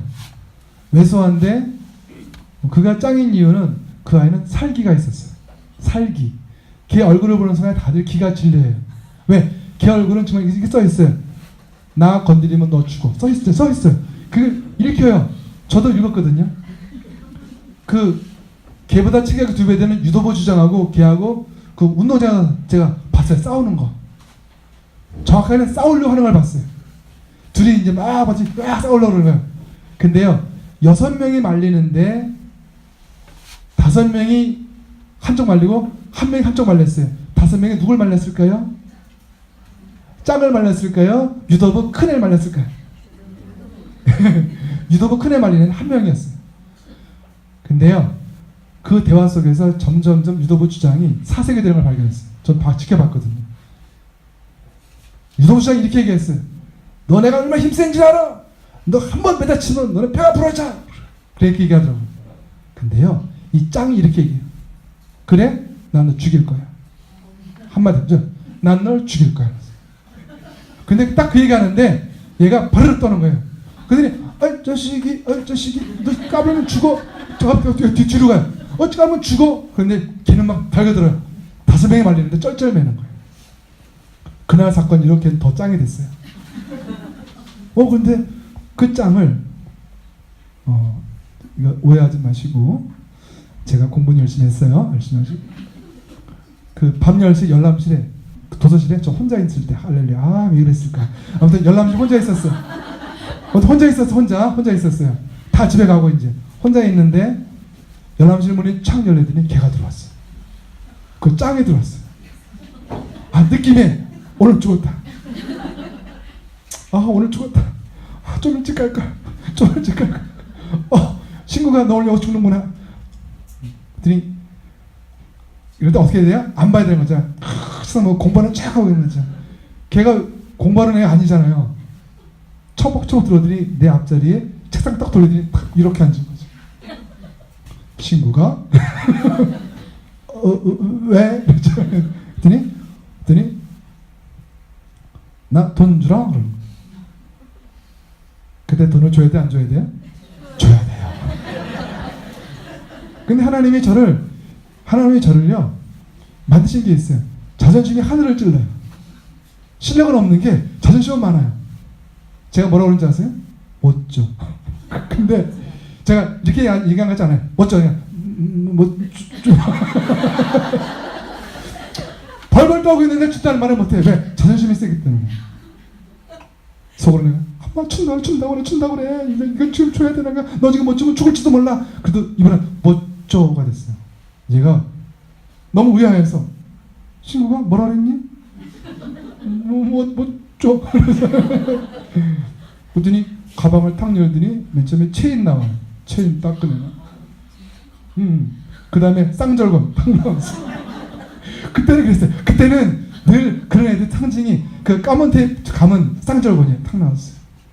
맨 마지막에는 붓 나왔어요. 붓. 갑자기 좀 쌀총 이게 안 맞아. 이게 좀 안 맞아 앞뒤가. 붓은 뭐지 했더니 붓을 싹 꺼냈는데 사제에 칼로 되는 거야. 한 2cm 돼 20cm. 이거 내가 갈았다. 근데 종이를 꺼내더니 종이를 싹 빼는데 소리도 안 나. 이거 너 찌르면 푹 들어간다. 다시 한번 물을게. 돈 줘. 어떻게 해야 돼? 못 줘. 그래서 얘가 너무 의아한 거야. 아니 국민약골 손신국이 전 그때 약골 소문나요. 국민약골 손신국이 짱한테 돈 안 줘? 하도 어이가 없는지 가만히 있더라고요. 제가 용기를 내서 부탁하면 줄게. 배고파서 밥 사달라고 그러면 밥값 줄게. 돈은 못 줘. 그랬어. 그랬더니 얘가 하도 어이가 없는지 그래? 나 짜장면 사줘. 그래서 그 밤에 나가서 같이 짜장면을 먹었다는 이야기. 집에 갈 때 다리가 떨려가지고 그 친구가 왜 만남은 한 번으로 안 끝났다던가 또 열람실 2 또 열람실 하필이면 10시 또 들어왔어. 아 오늘도 왜 만났어? 그랬더니 그 친구가 저한테 영화표 2장을 탁 내면서 친구가 지난번에 그 보답으로 영화 보러 가자. 그래서 그 친구와 같이 영화를 보러 갔습니다. 지금은 영화관이 영화를 여러 개 하지만 그때는 영화관 하나 할 때요. 그 표가 단체표예요. 단체표여가지고 저는 이제 밑에 있는 단체 시끄러워요. 하는데 친구가 그랬더니 왜? 그랬더니 우리 2층 가자. 아니야 2층은 단체 아니잖아. 가자 그러더라고요. 알았어. 2층 가는데 걔가요 시간 오래 안 걸렸어요. 들이 나더러 친구가 어디 앉고 싶냐더라고요. 그냥 저 가운데 저 중앙이 제일 좋겠네 했더니 어디 가더니 그 2명을 이렇게 불렀어요. 너 진짜 말 많이 길게 안 했어요. 너 그랬어요. 뭐? 예? 진짜 뭐? 예? 그러니 나하고 표 받고 네? 너 이거 이르면 죽어? 네? 그리고 아무 일도 없었어요. 그리고 걔네들은 미팅에 내려가서 받고 저는 위에서 둘이 봤어요. 이쯤 되면 굉장히 기분이 나빠야 되는데 굉장히 기분이 좋았어요. 누군가 저를 지켜준다는 생각에 흐뭇하기까지 했어요. 그 일 이후로 저희 학교에서 저를 함부로 대하는 사람은 한 분도 없었다는 사실. 짱이 보호하고 있는 선진국이에요. 사람이 불의한 일이라도 사람이 나를 지켜주는 것도 이렇게 든든한데 하물며 광야에서 곰이 덤벼들 때 곰을 물리쳐 주시고 사자가 덤벼들 때 사자를 이겨주시는 하나님을 만났던 다윗이에요. 다윗은 객기를 부린 게 아니에요. 실제로 하나님 만난 경험이 있었던 뿐이지. 골리앗은 잘못 걸린 거예요. 하나님과 함께하는 사람은 함부로 하면 안 되는 거예요. 골리앗은 그날 죽게 돼 있던 거예요. 골리앗은 도망쳤어야 돼요. 하나님의 사람에서 도망쳤으면 골리앗은 그날 죽지 않았어요. 근데 자기 힘 믿고 자기의 과거 화려한 경력을 믿고 하나님의 사람과 싸웠다 죽은 골리앗이 우리에게 자신감을 불어주는 거예요. 가장 성경에서 그 본문에서 가장 약한 사람으로 보이는 사람에게 하나님은 다가가서 함께하는 걸 보여주는 거예요. 가장 약한 사람이 가장 강한 사람을 간단하게 이겨버리는 거죠. 어떤 분들은 그 다윗이 그 돌 날리는 것을 정말 잘 연습해가지고 그걸 굉장히 강조하는 분들이 계세요. 그랬을까요? 저는 아니라고 생각해요. 왜냐하면 다윗이 자기가 골리앗을 이길 때 그 싸운 이름을 돌이라고 하지 않고 나는 하나님의 이름 나간다 라고 얘기했거든요. 다윗은 하나님 이름을 알았던 사람이에요. 아직 어리지만 하나님의 능력도 경험한 사람, 하나님의 이름을 알고 그 이름 불러서 그분을 만난 사람은 또 그분과의 만남을 통해서 승리한 체험적인 신앙 가진 사람은 그 누구도 꺾을 수 없고 그 어떤 대적도 이길 수 있어요. 저 여러분이 힘들고 어렵다면 그는 상황이 커서가 아니라 상황보다 크신 하나님을 못 만났기 때문일 수 있습니다. 하나님보다 큰 상황은 없다고 믿습니다. 하나님보다 더 큰 고난, 역경, 문제는 이 땅에 존재하지 않는다고 저는 믿습니다. 단지 그것들이 내가 닥친 문제들이 하나님보다 커 보이는 오해, 착각이 우리로 고민하게 하고 걱정하고 심지어 두렵게 합니다. 그런데 진실로 다가가서 내가 이걸 왜 두려워해? 하나님 함께 하시는데 하는 순간에 그런 두려움, 근심, 염려가 눈녹듯 사라지면서 참 진리, 하나님 안에서 우리를 당할 자가 없다는 로마서 8장 37절 그러나 이 모든 일에 우리를 사랑하는 이로 말미암아 우리가 넉넉히 이겼느니라 하는 이 말씀이 우리에게 살아 움직이는 줄로 믿습니다. 그 누구도 끊을 수 없는 하나님의 사랑이 우리 안에 있는 것들을 우리는 말씀을 통해서 확인하고 또 확인해야 됩니다. 마치 어제까지 막 얘기했더라도 또 만나면 사랑해. 만약에 우리 자매한테 어떤 우리 형제가 와서 사랑해 해달라는데 어제 했잖아. 그러면 차야 되겠죠. 어제 했다고 오늘 안 해주는 거예요. 어제 했으면 됐지. 오늘 왜 또 사랑해달라고 그래? 그런 남자를 만나면 안 되겠죠. 어제 사랑했다고 100번 얘기했더라도 오늘 사랑한다고 또 200번 할 수 있는 사람. 왜? 그게 좋아서 하는 거니까. 그 사랑한다는 말이 좋으니까 100번도 괜찮고 200번도 괜찮고 어제도 오늘도 아무 문제가 없는 거죠. 하나님과 그 만남의 시간이 우리에게 가져다주는 유익은 어마어마하다는 이야기입니다.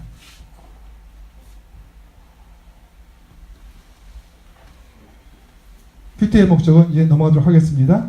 제가 설명한 데 많이 포함되어 있습니다. 좀 뒤로 넘어가겠습니다. 그래서 하나님과의 관계가 좋아지게 되고 사람과의 관계가 좋아지게 되고 이건 큐티의 열매일 수 있어요. 결단일 수 있지만 바꿔 말하면 열매일 수 있습니다. 큐티하게 되면 어떻게 되는가? 하나님과 관계가 좋아진다. 큐티하면 사람과 관계도 좋아진다. 큐티하면 세상에서도 자신 있고 당당할 수 있다 라는 얘기가 되는 거죠. 큐티의 순서는요, 한번 7단계 한번 읽어볼까요? 시작. 찬양, 기도, 읽기, 묵상, 기록, 적용, 기도. 7단계라고 그럽니다. 근데 잘 보면은 예배 순서와 참 동일합니다. 즉 큐티는 예배라고 할 수 있습니다. 그 중에 찬양은 마음을 여는 시간입니다. 여러분 좋아하는 찬양이 있죠? 그 좋아하는 찬양을 부르면 한 절만 불러도 눈물이 글썽일 때가 있습니다. 찬양은 우리의 마음을 움직이는 능력이 있습니다. 자, 이제 하나님의 말씀을 받아야 되는데 세상적인 가치관으로 둘러싸여 있어서 여러 가지 생각이 있어가지고 하나님 말씀이 들어오기 어렵습니다. 그런데 찬양을 정말 내가 좋아하는 찬양이 있어요. 여러분하고 찬양이 있을 거예요. 생명의 삶을 보면 찬양이 여러 가지가 있습니다. 저는 이 공감합니다. 생명의 삶에 있는 찬양은 정말 찬양을 뭐 하면 좋지라고 정말 아직 찬양과 친밀하지 않아서 잘 모르는 사람들을 위해서 그건 가이드입니다. 그런데 내가 정말 좋아하는 찬양이 있어요. 왕이신 나의 하나님, 사랑하는 나의 아버지. 찬양은 있어요. 근데 그 찬양 부르면 하나님께 집중할 수 있고 그 찬양 부르면 하나님께 참 나가기 참 좋아요. 그럼 그런 찬양 부르시면 돼요. 그럼 그런 찬양 부르게 되면 내 마음문이 열립니다. 이 모든 것은 하나님의 말씀을 받기 위한 수순에 불과해요. 찬양하고 그 다음에 기도. 저는 예를 들어 보는 거예요. 예를 들면 저 같으면 왕이신 나의 하나님 찬양하면 기도예요. 기도는 마음밭을 갈아엎는 거예요. 그 핵심은 회개와 겸손이에요. 이런 거죠. 지금 우리가 하나님께 나아가서 하나님의 말씀과 친밀해져야 되는데 그게 막혀있다는 것은 이유는 뻔해요. 과거에 지은 회개하지 않은 죄가 있어서 아직 죄 문제가 있어요. 그로 인한 죄의식이 있어요. 그러면 자연스럽게 우리 뒷걸음친다고요. 하나님 아직은 안 됩니다. 불안해요. 왜냐하면 우리는 본능적으로 해결되지 않은 죄 문제가 있을 때 하나님이 오시는 그 일을 우리는 징계로 여겨지기 때문에 피하게 되어 있습니다. 그런데 정말 하나님께 잘했어요. 그럼 하나님 이제 오셨어요 라고 버선발로 나갈 수 있습니다. 이 차이입니다. 따라서 하나님께 버선발로 나가 맞이하기 위해서는 우리 안에 있는 이 죄의 문제를 걷어내야 됩니다. 그래서 큐티 기도는 회개 기도입니다. 하나님 제가 이런 잘못했습니다. 하나님 저는 이렇게 부족한 종입니다. 겸손히 주의 말씀을 듣겠습니다. 라는 기도 찬양하게 되면 우리 마음만이 열리고 우리 마음밭이 갈아엎게 됩니다. 마음문이 열려서 마음밭이 갈아엎었다면, 즉 예를 들면 농사꾼이 밭을 잘 갈아엎었어요. 잘 밭을 갈아엎었을 때 그 농사꾼은 바로 다음에 무슨 일을 하기 위해서일 거예요. 여러분 농사꾼이 밭을 잘 갈아엎었어요. 왜 하는 거예요? 뭐를 뿌리기 위해서? 씨를 뿌리기 위한 거죠. 근데 어떤 농사꾼이 잘 밭을 갈아엎었어요. 그랬더니 이거 했어요. 취미예요? 참 정신이 이상한 농부겠죠. 밭을 가는 이유는 한 가지예요. 씨를 뿌리기 위해서요. 바로 여러분 찬양과 기도했어요. 왜요? 그 뒤에 말씀 받기 위해서 그러는 거예요. 그러면 우리는 말씀은 늘 우리에게 씨앗이라는 형태로 비유가 됩니다. 그럼 그 말씀이 씨앗으로 심겨지면 그것이 30배로 60배로, 100배로 열매를 맺는다. 그래서 기도는 이제 세 번째 읽기. 여러분들이 이제 생명의 삶 그거 가져오셨죠? 또는 그 복상 가져오셨죠? 그렇죠? 예, 근데 이제 펴주세요. 생명의 삶. 자, 이제 읽어야 돼요. 근데 이제 여기부터 우리 이제 성도에 따라 다르지만 신앙적인 훈련이나 또는 성경적인 훈련을 많이 받은 분들도 있고 그렇지 않은 분도 있습니다. 근데 그런 훈련을 많이 받지 않은 분들은 이 장면에서부터 굉장히 어려움에 처할 수 있습니다. 이제 성경을 읽어야 되겠는데 분명히 한국말이고 영어 한 줄 없는데 중국말 한 줄 없는데 분명히 한국말인데 뭔 소리인지 모르겠어요. 읽을 수 있어요. 읽었는데 뭔 소리인지 모르겠어요. 이게 뭔 말하는 거야 이게? 대략적으로 짐작할 수는 있어요. 그런데 나중에 해설을 들어보면 아이고 그런 거 있어? 그래서 목사님들이 이걸 잘 풀어주면 목사님 어떻게 그 말씀을 그렇게 푸세요 하는 거예요. 그렇죠? 할렐루야. 사실은 이게 저희가 이제 살해받은 이유기도 해요. 여러분이 이렇게 너무 잘하면 저희 할 거 없어요. 너무 잘하지 마세요. 근데 이 읽기에 있어서 어려움이 있습니다. 여러분이 구약 읽어 나가다가 통독할 때 어디서 막히나요? 주로 레위기, 할렐루야. 출애굽기 뒤쪽부터, 출애굽기 21장부터 무슨 실을 꼬고 이러면서부터 이제 굉장히 막 꼬이기 시작해요. 실을 꼬고 그러는데 나도 막 꼬여요. 그러면서 레위기 가서 그러면 나도 막 피가 거꾸로 솟아요. 그러면서 덮어요. 올해 여기까지. 그래서 항상 창세기부터 출애굽기 20장까지 읽다가 끝. 그렇죠. 쉽지가 않아. 근데 어느 날 갑자기 레위기를 성경 공부를 했어요. 하나하나 그 무슨 번제 그 의미를 파악하게 됐어요. 그러면 이제 레위기가 술술술 읽힐 수 있다는 거죠. 그래서 이 읽기라는 것이 우리에게 대면을 주기 시작하면 굉장히 멀어질 수 있어요. 그래서 이 읽기라는 측면을 위해서 혼자 개인적으로 하는 것보다는 어떤 도구, 이런 생명의 삶이라는 도구가 좀 좋습니다. 좀 설명을 드리겠습니다. 그래서 그 읽기 할 때 세 가지 흐름이 흘러갑니다. 이해, 통찰, 적용. 이것이 이해하고 그 다음에 통찰하고 적용하고 진짜 그렇지 않습니다. 이해, 통찰, 적용이 순서는 이 순서지만 거의 동시에 일어날 수 있습니다. 이 말씀이 이런 말씀이야? 다윗이 그 어린 다윗이 골리앗을 이겼네. 그렇다면 나도 골리앗 이길 수 있는 거 아니야? 그러면 나도 이기러 가야지. 예, 동시에 올 수 있습니다. 그렇죠? 이것이 이해, 통찰, 적용은 순서는 있지만 거의 동시에 올 수도 있다라는 것들 꼭 이렇게 이해 다 하고 통찰 다 하고 적용 다 하고 이렇게 딱딱하게 이해하지 말고 이해, 통찰, 적용 이것이 순서이긴 하지만 동시에 하나로 묶어서 올 수 있다는 것들을 한번 좀 좋겠고요. 예를 들면 기드온과 함께 싸우러 가자 했을 때 맨 처음 나온 백성 수가 32,000명이었어요. 그 다음에 전쟁에 나간 사람 숫자는 300명이었어요. 32,000명이 300으로 줄은 과정에 대해서, 즉 골라진 300명에 대해서 혹시 300이라는 영화 보신 적 있나요? 보셨나요?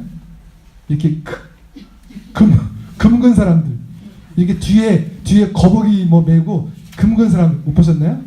그 옛날에 어디 사람들이죠? 거기 이렇게 옛날 그리스 때 이렇게 해가지고 이렇게 금근 사람들, 그 300명 고른 사람들, 즉 이 본문 읽었을 때 이렇게 이해할 수도 있어요.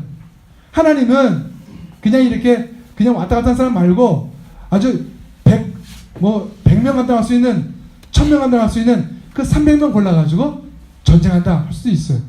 그런데 이 본문을 자세히 읽어보면 2번이라는 걸 알 수 있어요.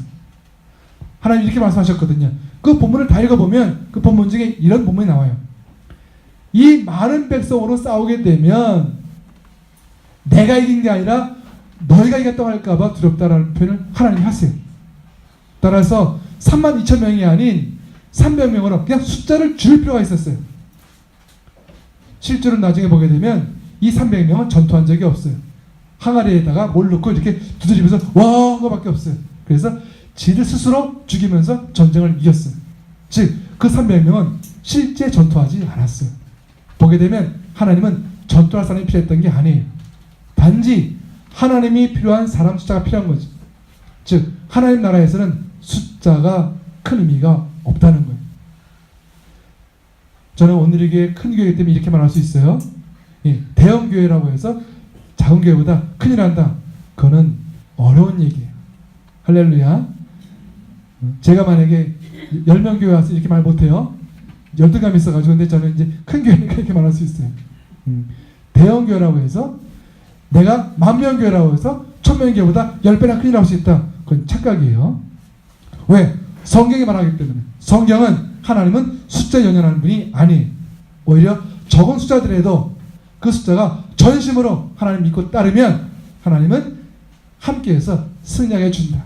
여리고성을 무너뜨릴 때 이스라엘 백성들이 한 것이라고는 그 성을 열쇠밖에 도구밖에 없다라는 것을 우리 기억할 수 있습니다. 하나님은 당신과 함께하는, 당신을 정말 전적으로 신뢰하고 의지하는 그 소수지만 그 사람을 필요로 하는 분이다. 그리고 그 소수가 정말 하나님만 바라보고 나가면 세상에 알지 못하는 크고 비밀한 일들이 벌어지게 된다는 겁니다.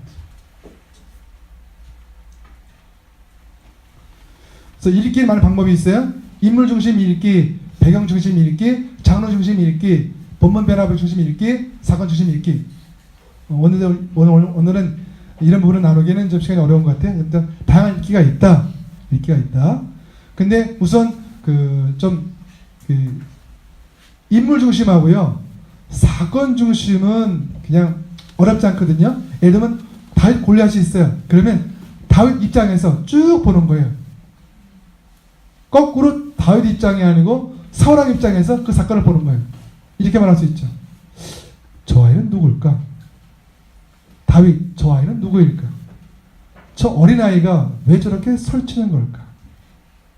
쟤는 정말 하나님 만났을까? 제가 얘기한 곰을 이겼다, 사자 이겼다. 도대체 제가 하는 얘기에 어디까지 내가 받아야 할까? 정말일까? 아닐까?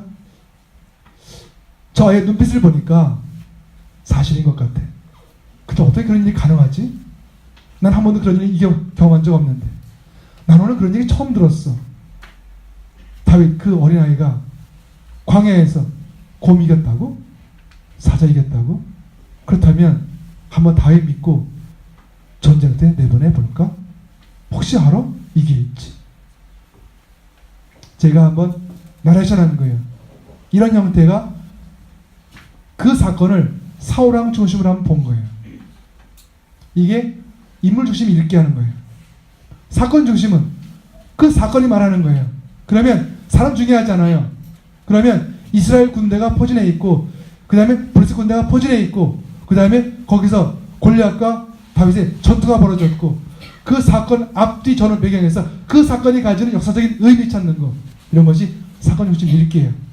그런데 사무엘상은 사람 중심으로 썼기 때문에 사무엘상을 읽을 때는 인물 중심 읽기가 잘 어울리겠죠. 그러는 거예요. 그래서 책에 따라서 어떤 한두 명의 소수의 사람을 가지고 쭉 끌어간 책은 인물로 읽는 것이 좋고, 사람은 그냥 막 나오는데 사건 중심으로 쓴 것들, 그런 책들은 사건 중심으로 읽는 것이 좋겠죠. 그런 읽기에 다양한 종류가 있다는 것. 이제 묵상입니다. 묵상은 여러분이 명상과 구분하셔야 돼요. 여러분들 명상은 익숙하시죠? 명상이 뭐죠? 명상은 먼저 음악전 나와야죠.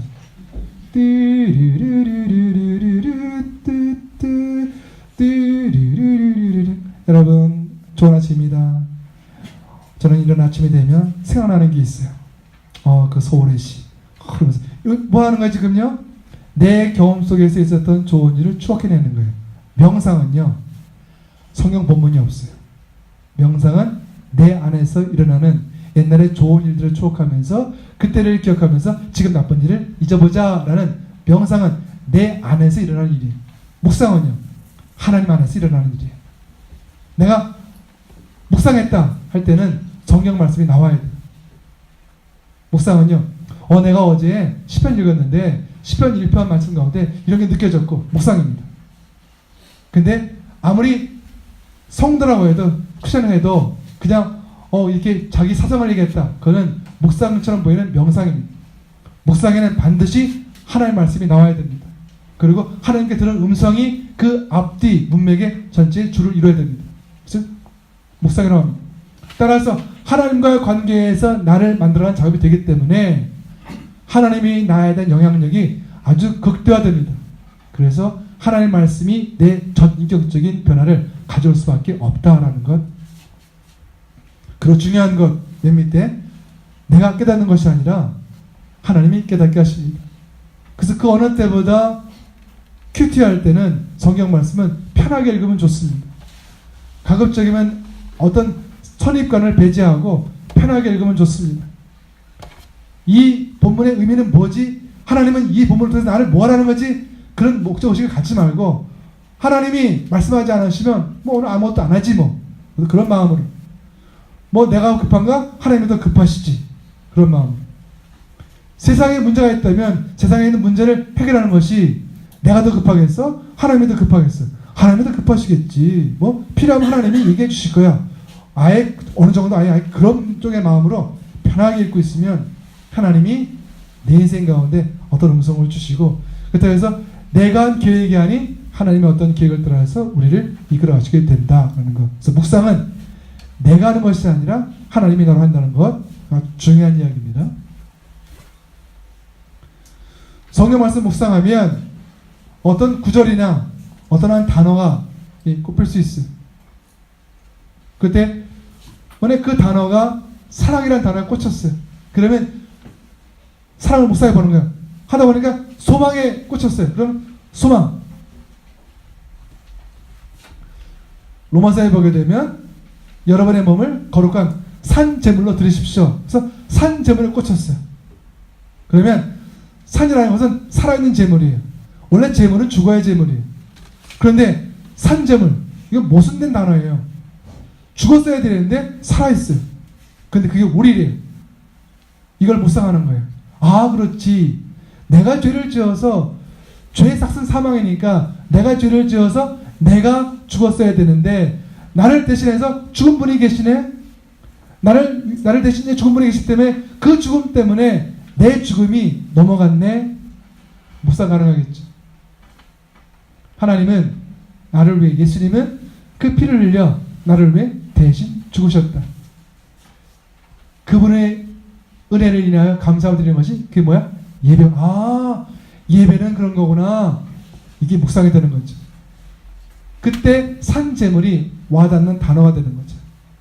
그런 와닿는 말씀이 있어요. 그걸 붙잡고 묵상하는 거예요. 이 산제물이 나한테 말하는 게 뭘지? 하나님, 이 산제물을 통해서 제게 무엇을 말씀하십니까? 그러면 하나님이 가르쳐 주세요. 얘야, 바로 네가 산제물이란다. 나는 오늘 너를 산제물로 받기 원합니다. 산제물처럼 드려지는 예배자가 되렴. 난 너의 예배의 모습을 보았다. 예배할 때, 찬양할 때 다른 생각하는 것, 그런 생각들을 이길 수 있기를 바랍니다. 찬양할 때 목소리 앞에서 힘차게 옆에 좌우에 있는 사람보다 더 힘차게 부를 수 있기를 바랍니다. 제가 한참 항암 치료할 때 어느 교회 가서 이제 안수 받았는데 그분은 이제 안수 은사가 있는 목사님, 그래서 와라에서 한번 갔습니다. 그랬더니 그분은 특징이 먼저 상담하지 않고 예배에 참석해서 예배를 드리게 한 후에 본인의 방에서 기도해 준다고 말씀해 주셔서 그래서 그분 예배 들어갔습니다. 서 있는데 성도가 많지 않은 교회였습니다. 본당 사이즈가 한 200명? 아마 제가 보였을 거예요. 그렇죠? 저 처음 보는 사람인데 모자 쓰고 있지, 저 옆에 무슨 제 아내 있지, 어머니 있지, 웬 가족이 왔는데 한 친구 모자 쓰고 있고 뻔하잖아요. 저겠죠 근데 그 예배에서 막 찬양이 벌어지는데 저는 마음도 힘들고 그래서 찬양을 못했어요. 그냥 고개 숙이고 이렇게 있었어요.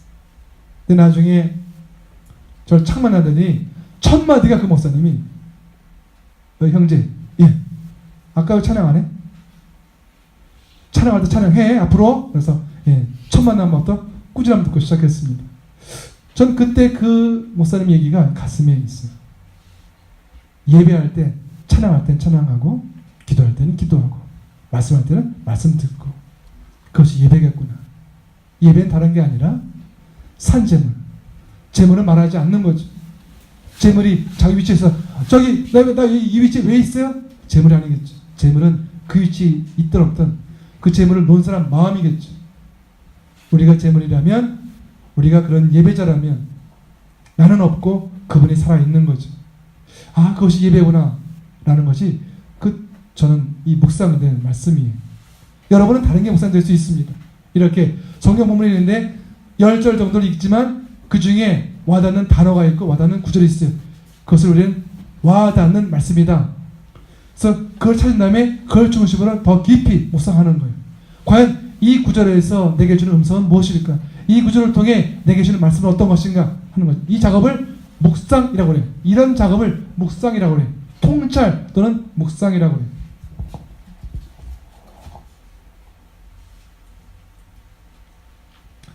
자, 이제 여러분 생명에서 한번 펴보겠습니다. 자, 이제 읽기 하고 묵상하면서 생명상을 활용해야 되는데,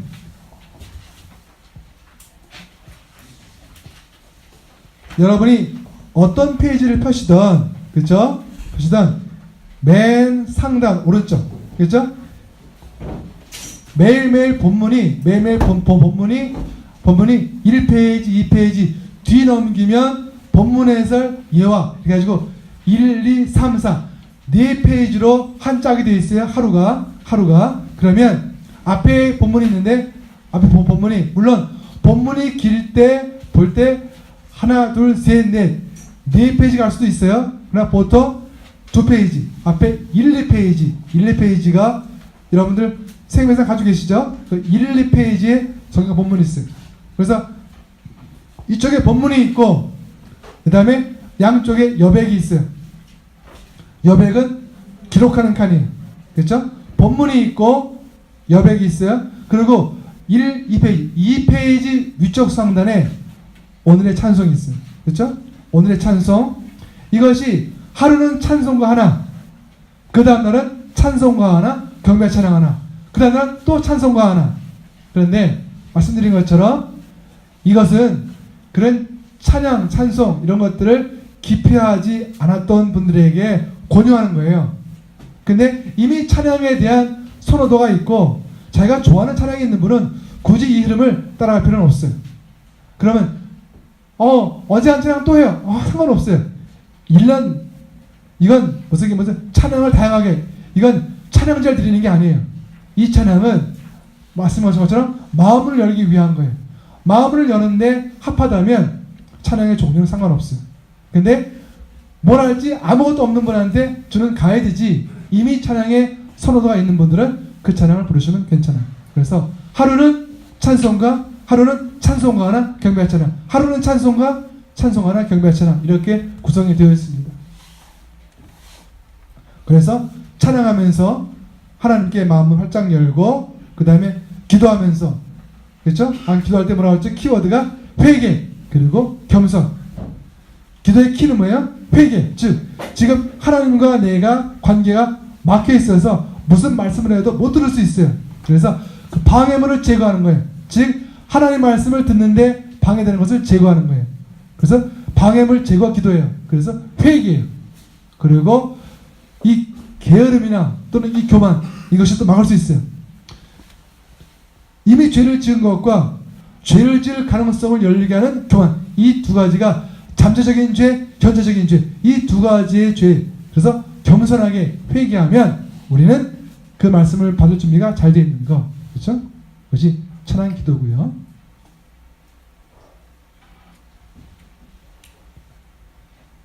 열절 내외의 본문이 2페이지 또는 4페이지로 기록이 되어 있습니다. 지난번에 한번 심한 거는 그런 거 있어요. 뭐 했는데 제가 6페이지도 본 적도 있어요. 6페이지 둘 해가지고 워낙 기니까 그런 거 있죠. 왜? 뭐 이름 쭉 나오는 거 있죠. 그걸 한 번에 보니까 있는데 보통은 2페이지예요. 왜냐하면 큐티 할 때 본문 고를 때 10절 내외가 우리가 가지고 있는 기준이거든요. 그래서 10절 내외. 그래서 본문 말씀을 한 두세 번 읽으면 좋아요. 근데 맥시멈 10번까지로 해요.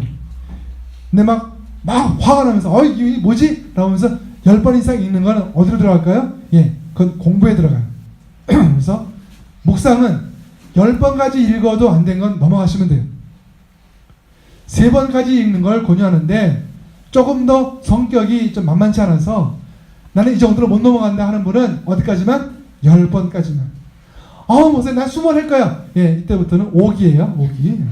10번까지만. 10번까지 읽는 건 별로 없어요. 보통 3번 읽는데 3번 정도 읽는다 이거죠. 근데 이 본문 읽을 때 이제 여러분들 활용법 있을 텐데, 자, 한눈으로 보는 성경이라고 해가지고요. 생명의 삶 책을 가지게 되면 여러분들은 아마 그 복사는 없을 거예요. 전체를 복사하지 않았다면, 예를 들면 고린도 후서다. 그러면 고린도 후서에 대한 전체적인 요약이 되어 있어요. 앞에. 그러니까 여러분이 사실 그런 걸 보려면 뭘 사야 돼? 주석책을 사야 돼요. 그런데 그 책에 대한 고린도 전서, 고린도 후서, 로마서 이런 책에 대한 설명이, 그렇죠? 설명이 한눈으로 보는 성경, 그래서 생명의 삶의 앞에 부분에 나와요. 그래서 참고하면 좋아요. 그래서 주석책이 없이도 최소한 그 책을 이해할 수가 있고요. 그 다음에 오늘의 말씀 요약해서요. 여러분들 가진 페이지 2페이지 본문 밑에 보면 써 있을 거예요. 오늘의 말씀 요약. 근데 이렇게 말하죠. 먼저 말씀 요약을 먼저 읽으면 참 속 시원해요. 할렐루야. 근데 이 큐티가 하나님이 깨닫게 하는 거라면 자꾸 이렇게 뒤로 물러서는 거예요. 이게 공격적인 읽기가 아니에요. 수비적인 읽기예요. 그래서 그냥 먼저 읽고, 그래서 그러면 뭐 하시니까요? 막 모르겠죠. 막 몰라요. 이 막 모르는 게 좋은 거예요. 이거 공부하는 시간 아니에요. 먼저 키가 뭐지? 핵심부터 보자. 다 본 다음에 이런 거지 라고 하는 순간에 이건 그날 큐티는 꽝이에요. 그렇죠? 이게 말씀 읽으면서 궁금하고 말씀 읽으면서 퀘스천 나오고 이런 과정이 좋은 거예요. 그런 궁금을 가지고 두세 번 읽은 다음에 이제 묵상 들어가기 직전에 말씀 요약 보는 거. 왜? 틀리게 가지 말라고. 이게 너무 객관적인 걸 무시하면 아예 딴 데로 갈 수 있어요. 이렇게 다른 길로 갈 수 있어요. 그래서 그때 자기가 3번 읽은 다음에 그 다음에 3번 읽은 게 3번 읽었는데 이쪽 방향은 아니구나 라는 게 방향을 잡아주는 게 오늘의 말씀 요약. 이런 말씀이구나 라고 하면서 혹시나 잘못될 수 있는 방향을 잡아주는 것. 그리고 그 다음 페이지에 보게 되면 생명의 삶은 항상 2단락이에요. 우리 목사님은 설교하실 때 대지가 몇 개 있는지 모르겠어요. 근데 생명의 삶은 항상 2대지. 항상 2개예요. 본문이 어떻게 길든 간에 1, 2 둘로 나눠가지고, 그렇죠? 2가지 정도를 우리한테 제시해요. 그래서 한 가지 본문, 그 본문을 둘로 쪼개가지고 그 2개에 대한 간략한 해설 달아놨어요. 그것을 본문 해설.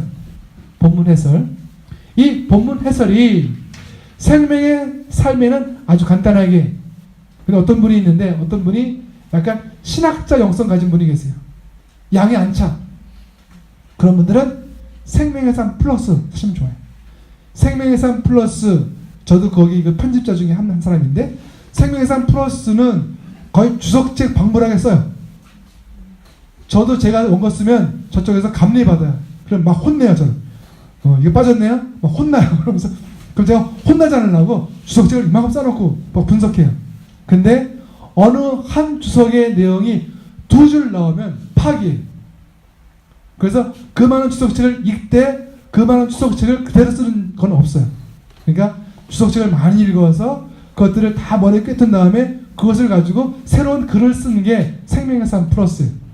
그러니까 생명의 삶 플러스를 읽게 되면 아주 다양한 주석에서 나오는 다양한 형태의 얘기들이 종합된 좋은 내용을 볼 수 있습니다.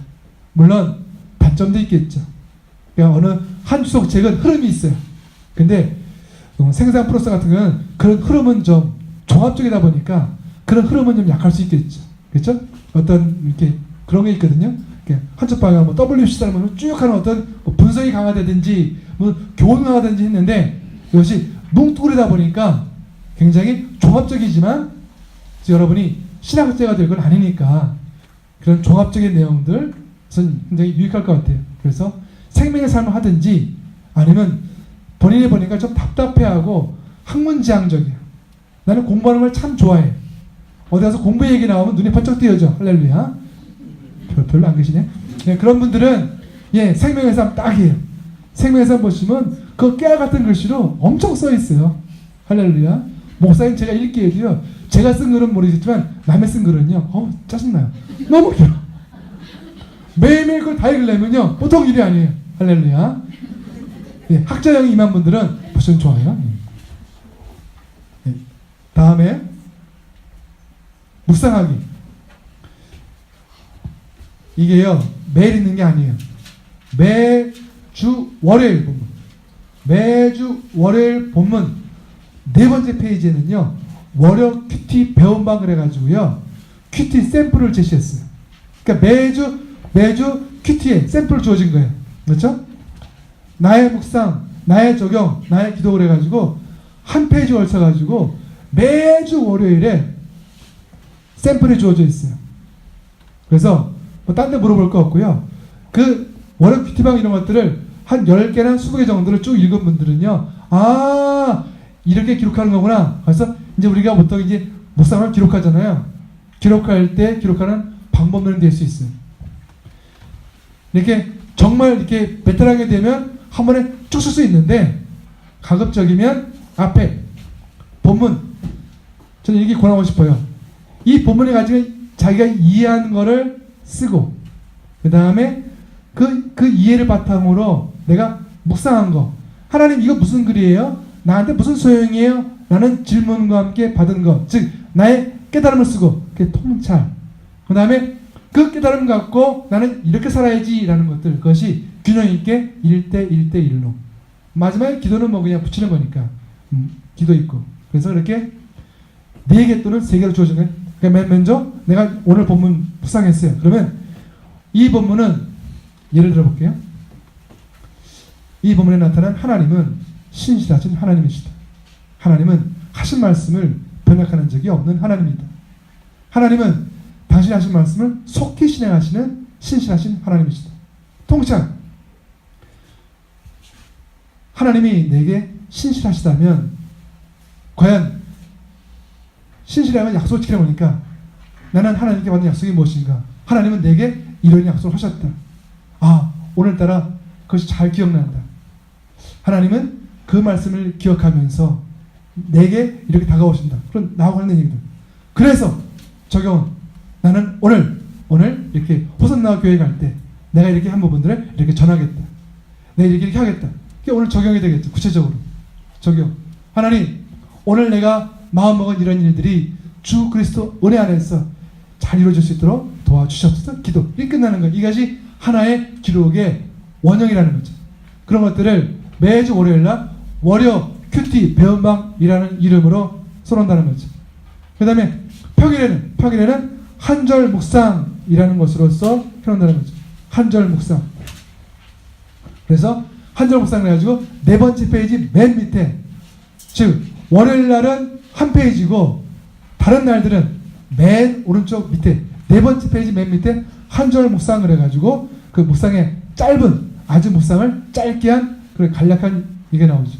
그래서 이것이 묵상 도움이 목사님 그럼 묵상 어떻게 적어요? 어떻게 하는 거예요? 라고 할 때는 월요 큐티방을 보고 샘플로 하시고 그 다음날 월요일 보면 아닌 나다른 때는 매주 있는 그런 것들 그리고 주일날에는 보시게 되면 주일날에는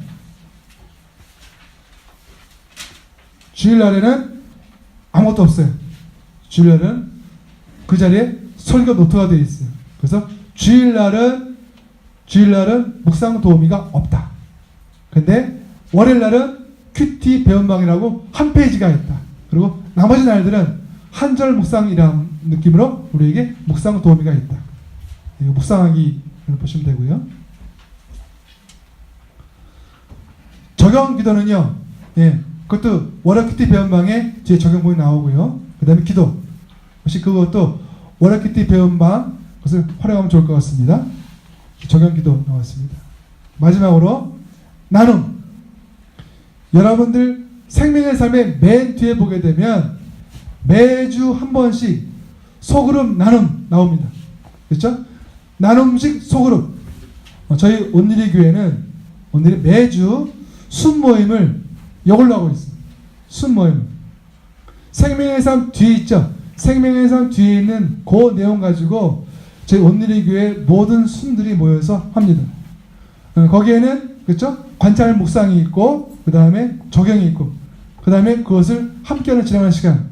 그래서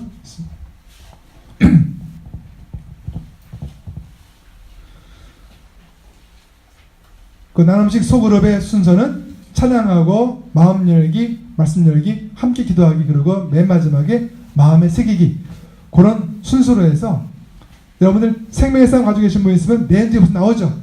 그래서 1 보면 1주차예요. 1주차, 2주차, 3주차. 그래서 그 주간에 본문이 7개, 7개 본문 가운데 하나를 골라요. 그 하루치를 가지고 나눔하는 거예요. 그러니까 나눔할 때는 일주일치를 다 가져가는 게 아니고 일주일 중에 하루를 골라요. 화요일 본문일 수 있고 수요일 본문일 수 있고 목요일 본문일 수 있고 금요일 본문일 수 있고 월요일 본문일 수 있어요. 어느 할지 몰라요. 그 한 주 중에 하루의 본문을 택해서 소그룹 나눔식 자료가 만들어져 있고 그 내용 가지고 순모임 큐티 나눔한다 하시면 좋겠습니다. 제가 잘했나? 예? 월요일 거요? 생명의 삶이요? 아, 그럴 리가 없는데.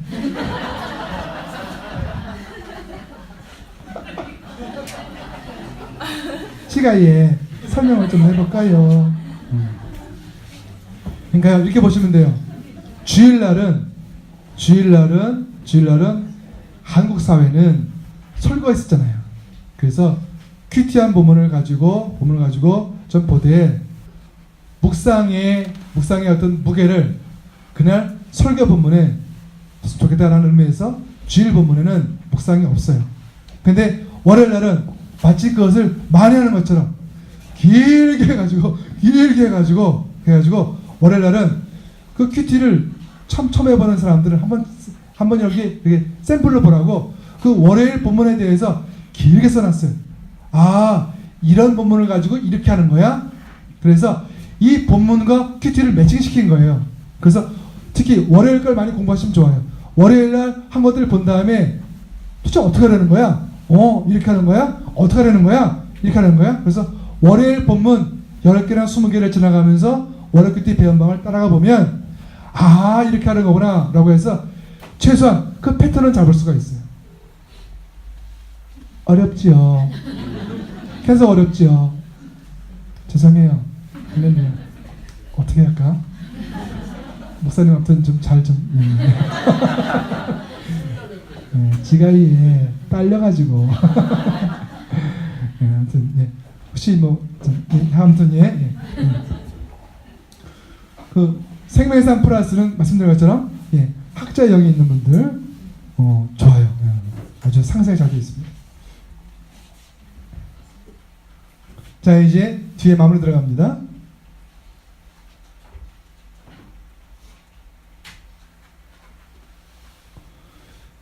큐티 묵상 뭐냐 했더니 재료는 말씀이에요. 그리고 내용은 대화예요. 하나님이 말씀을 가지고 하나님과 대화하는 게 묵상이에요. 묵상은 이런 거 아니에요? 보인다 보여. 뭐가 보여?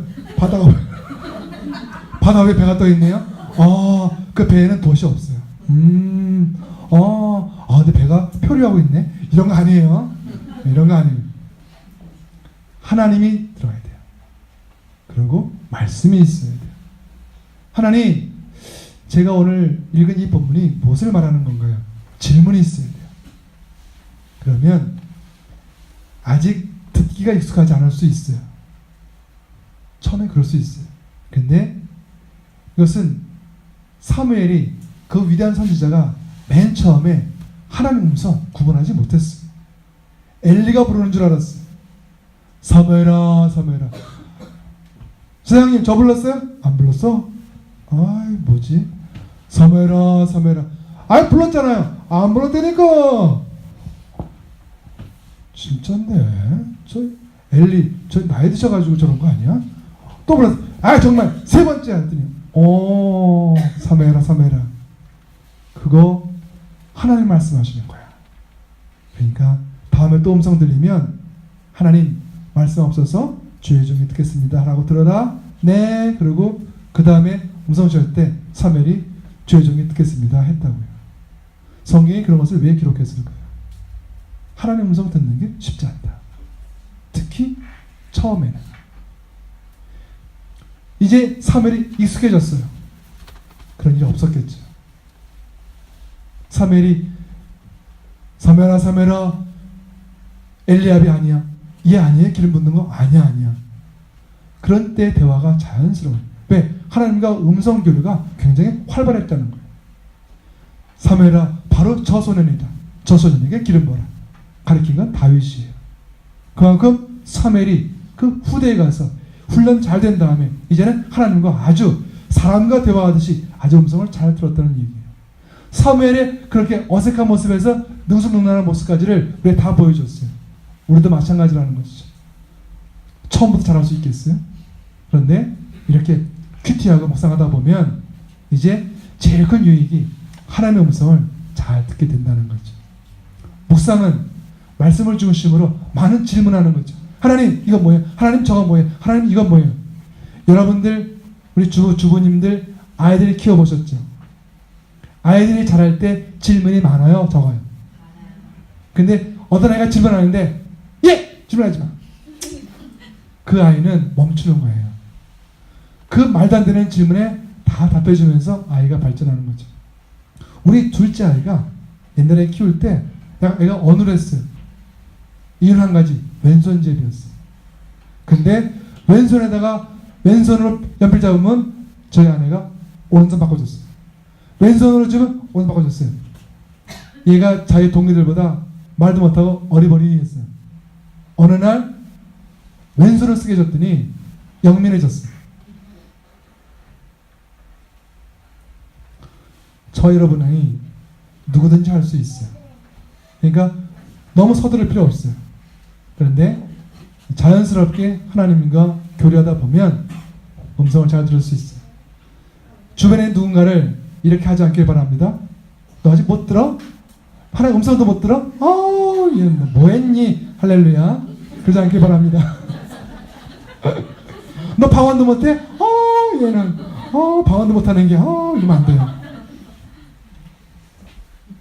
하나님은 우리에게 은사를 줬는데 그 은사는 우리 모두를 행복하기 위해서라 말씀드렸어요. 그렇죠? 처음부터 잘할 수 없어요. 그렇죠? 그런데 자꾸 하고. 그래서 중요한 거는요. 시작이에요. 참 한국 속담은 좋은 것 같아요. 시작이 반이라는 건 참 좋은 속담이에요. 시작은 반이 된 거예요. 하나님 이건 뭐예요? 막 물어봤어요. 그러면 그 답은 오게 돼 있어요. 왜? 성경 말씀이 있기 때문에. 너는 내게 부르짖으라. 어디서 한다고? 내게 응답하겠고. 이거는요. 넌 내게 부르짖으라. 그 다음에 이런 게 없어요. 내가 봐서 내게 응답하겠고. 없어요. must be. everybody. 그 누구든 내게 부르짖으면 동일하게 나는 응답한다. 응답의 결과는 네 기대와는 많이 다를 거야. 네가 뭘 상상하든 그 이상일 거야. 이제는 우리는 우리의 상상으로 살아가던 시대를 끝내는 거예요. 그리고 우리의 상상에 넘어서 역사하시는 하나님의 큰 일을 보면서 이런 세계도 있구나라는 것을 신세계를 보는, 즉 큐티를 통해 새로운 세계를 열어갈 거예요. 선포할까요? 내 영혼아. 따라하는 거예요. 내 영혼아. 큐티를 통해 새로운 세계를 열어갈지어다. 여러분이 이전에 무엇을 경험했던 그 이상의 경험을 할 수 있습니다. 지금까지 누렸던 축복이 어떤 축복이든 그 축복의 30배, 60배, 100배의 축복은 언제든지 가능합니다. 하나님이 그럴 수 있는 분이기 때문입니다. 이 큐티 묵상 요약입니다. 그 다음에 우리가 기록합니다. 갈라디아에서 보게 되면 이런 얘기가 오죠. 내 몸에 뭐가 있다? 예수님의 흔적이 있다라는 표현을 한 적이 있어요. 너무 멋있는 말이에요. 기록은 흔적이며 증거예요. 자기가 쓰고 안 볼 수 있어요. 근데 어느 날 다시 볼 수도 있어요. 아, 내가 3개월 전에 큐티를 이렇게 했었네. 제가 가끔 예전에 했던 10년, 15년 전에 설교 온 걸 볼 때가 있어요. 그러다가 제가 웃을 때가 있어요. 아, 이 설교 듣고 성도들이 아멘 했구나. 참 고맙네. 때가 있어요. 지금은 안 그럴까요? 지금 한 설교를 또 10년 뒤에 보면 아우, 이 설교 듣고 아멘 한 사람들 정말 고마운 성도다. 그럴 수도 있어요. 우리의 지나간 모습들을 볼 수 있는 흔적이 될 수 있어요. 그래서 그 기록할 때 제일 좋은 도우미가 월요 큐티 배움방이라는 거죠. 한 절 묵상이라는 거죠. 짧게 하고 싶은 분들은 목사님 저는 길게 하는 은사, 장문 은사 없어요. 이러면 한 절 묵상 기준으로 해보세요. 근데 저는요 한번 길게 쓸 수 있어요. 한 분들은 그 월요 큐티 배움방을 기준으로 해서 한번 써보는 거예요. 그래서 기록한다. 그래서 기록이고요. 흔적일 수 있고 기억일 수 있고 증거일 수 있습니다. 한번 기록의 예를 본 거고요. 이거는 제가 한번 그 행사가 형통하리로다 본문 2의 묵상 적용, 그렇죠? 어떤 틀을 가지고 있죠. 그리고 맨 마지막에 떠났었지만 기도가 있죠, 그렇죠? 2의 묵상 적용 본문. 이런 형태의 글을 여기에서 이제 기록이라고 하는 거죠. 자, 기록의 다른 예, 이건 우리 큐티 사역자 어떤 분이 한 거예요. 이렇게 할 수 있고, 그렇죠? 이분은 그냥 한 번에 그냥 뭉뚱그려 했어요. 이렇게 할 수도 있어요. 또 다음 분이 했어요. 또 이렇게 할 수 있어요. 요 맨 마지막에 한 분은 현재 암 투병 중인 분이에요. 근데 같은 방에 암 투병한 분을 불쌍히 여겨서 그를 위해서 기도하고 중보했다는 얘기를 하고 있는 거죠. 이렇게 묵상하는 사람은 암 투병인데도 불구하고 옆에 암 투병하는 사람들을 도와줄 수 있어요. 지금 저희 큐티 사역팀인 그 큐티 방에는 이 권사님 치유하라고 하는 그 기도문들이 매일매일 5개, 10개가 올라오고 있습니다. 저는 우리 권사님 살아날 줄 믿습니다.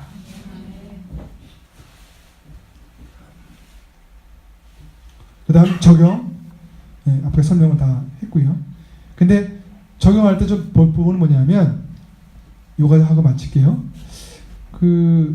혹시 설교 들을 때 목사님이 설교할 때는 가족을 위해 한 건 아니겠죠. 그렇죠? 목사님 설교하실 때 그 설교 듣는 분들이 그 가족 생각하면서 한 건 아니겠죠. 그렇죠? 본인이겠죠. 근데 이상하게 설교 들을 때 난 생각 안 나고 가족, 시어머니, 시아버님, 남편, 되게 말 안 듣는 큰아들 되게 그런 생각 나는 수가 있어요. 그렇죠? 목사님 다 우리 남편 들어야 되는데 제가 들었네. 심각한 큐티에 문제가 있는 거예요. 그렇죠? 큐티는 철저하게 적용을 4개 하는 거예요. 그리고 수기, 난 수기를 사랑해. 뭘 줄 수 있어? 별 따다 줄게. 이런 사람들 따라가면 안 돼요. 지금 내 지갑을 열어서 할 수 있는 최선, 그리고 내 시간을 내어서 그렇죠? 이거 실질적이고 실현 가능한 거예요. 난 이웃을 사랑하면서 살게. 정말 이웃 중에 힘든 누가 있다. 나는 오늘 그 집을 찾아가서 그 집이 안 어려운데 몰래 그 집 앞에다 사람 포대를 놓고 오겠다. 이런 거예요. 아주 구체적으로 실제 할 수 있는 거. 10년 뒤에 할 일, 5년 뒤에 할 일 아니고 지금 당장 오늘 할 수 있는 거. 이것을 적용. 그래서 3P. Personal, Practical, Possible. 개인적이고 실질적이고 실현 가능하고 3가지 얘기합니다. 그다음에 기도, 새로운 결단하게 하고,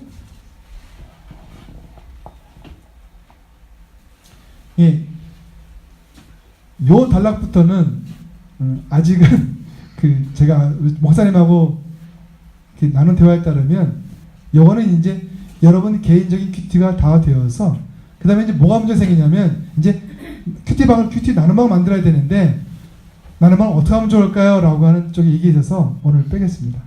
목사님, 혹시 또 나중에 여러분들이 또 이렇게 큐티 방을 운영해야 되겠는데 어떻게 하면 좋을까 그러면 실습 겸해서 실제 본문 하나 두 개를 가지고 실제로 같이 그 그룹끼리 서로 묵상하고 나눈 것들을 서로 할 때 그때 이제 우리가 나눌 수 있는 이제 본문인데 빼겠고요. 혹시 질문 있으면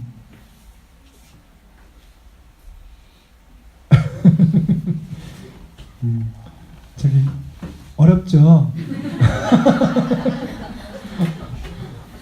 근데 참 여러분들이 아시겠지만 저는 설명을 제 생각에 제가 설명을 어렵게 했을까 쉽게 했을까요? 쉽게 했죠. 근데 보면 아무리 설명을 쉽게 해도 그걸 늘 해보던 사람과 익숙한 사람과 아무리 설명을 쉽게 해도 처음 들을 때 어려움이 있어요. 그러니까 여러분 이게 실제 어려운 게 아니라 처음 들어서 낯설어서 어려운 게 사실일 거예요. 그러니까 오늘 여러분이 느끼는 어려움을 큐티 너무 어려워서 못하겠어가 아니라 아직 내가 큐티에 익숙하지 않아. 한번 따라하겠습니다. 아직 큐티에 익숙하지 않아서 그래. 내 영혼아 평안할지어다. 정말 큐티는 하나님과의 만나는 자리이고 하나님이 주시는 참 평안을 누리는 자리인데 큐티라는 단어 생각하면서 또 우리 스트레스 받았어야 되겠습니까? 큐티라는 단어가 들릴 때마다 여러분이 마음의 기분이 좋아지고 야 나도 큐티 해야지. 그래서 큐티는 내게 참 소망과 희망이 될 수 있어 라고 하는 긍정적인 에너지에 산실될 수 있는 큐티 여러분 될 수 있기를 축복합니다. 기도하겠습니다. 하나님 오늘 호산나 교회에 아직은 다소 큐티에 익숙하지 않은 우리 성도님들 함께 모여서 아직은 낯설지만 큐티에 대한 하나님의 음성을 듣습니다. 하나님, 큐티는 하나님의 음성을 듣는 시간이고 하나님과 친밀해지는 교제의 시간입니다. 절대적인 가치가 있는 일입니다. 참으로 좋은 일입니다. 큐티에서 잘못된 일은 없는 것입니다. 큐티에서 새로운 삶의 지경이 열리게 하여 주옵소서. 이전까지 볼 수 없던 것을 볼 수 있는 영안이 열리게 하여 주옵소서. 이제까지 듣지 못하던 하나님의 음성을 그 세미한 음성까지도 이제는 들을 수 있는 영적인 귀가 열리게 하여 주옵소서. 그래서 하나님의 음성 듣고 보여줄 것을 보면서 이 땅을 살아가는 참 능력의 종이 될 수 있도록 축복하여 주옵소서. 호산나 교회와 담임 목사님과 함께 동역하는 모든 교육자분들과 성도분들 위에 하나님의 은혜와 사랑이 날로 충만하기를 소원합니다. 축복하여 주시고 은혜의 은혜를 더하여 주옵소서. 예수님 이름으로 기도하옵나이다. 아멘. 네, 감사합니다. 네, 목사님의 말씀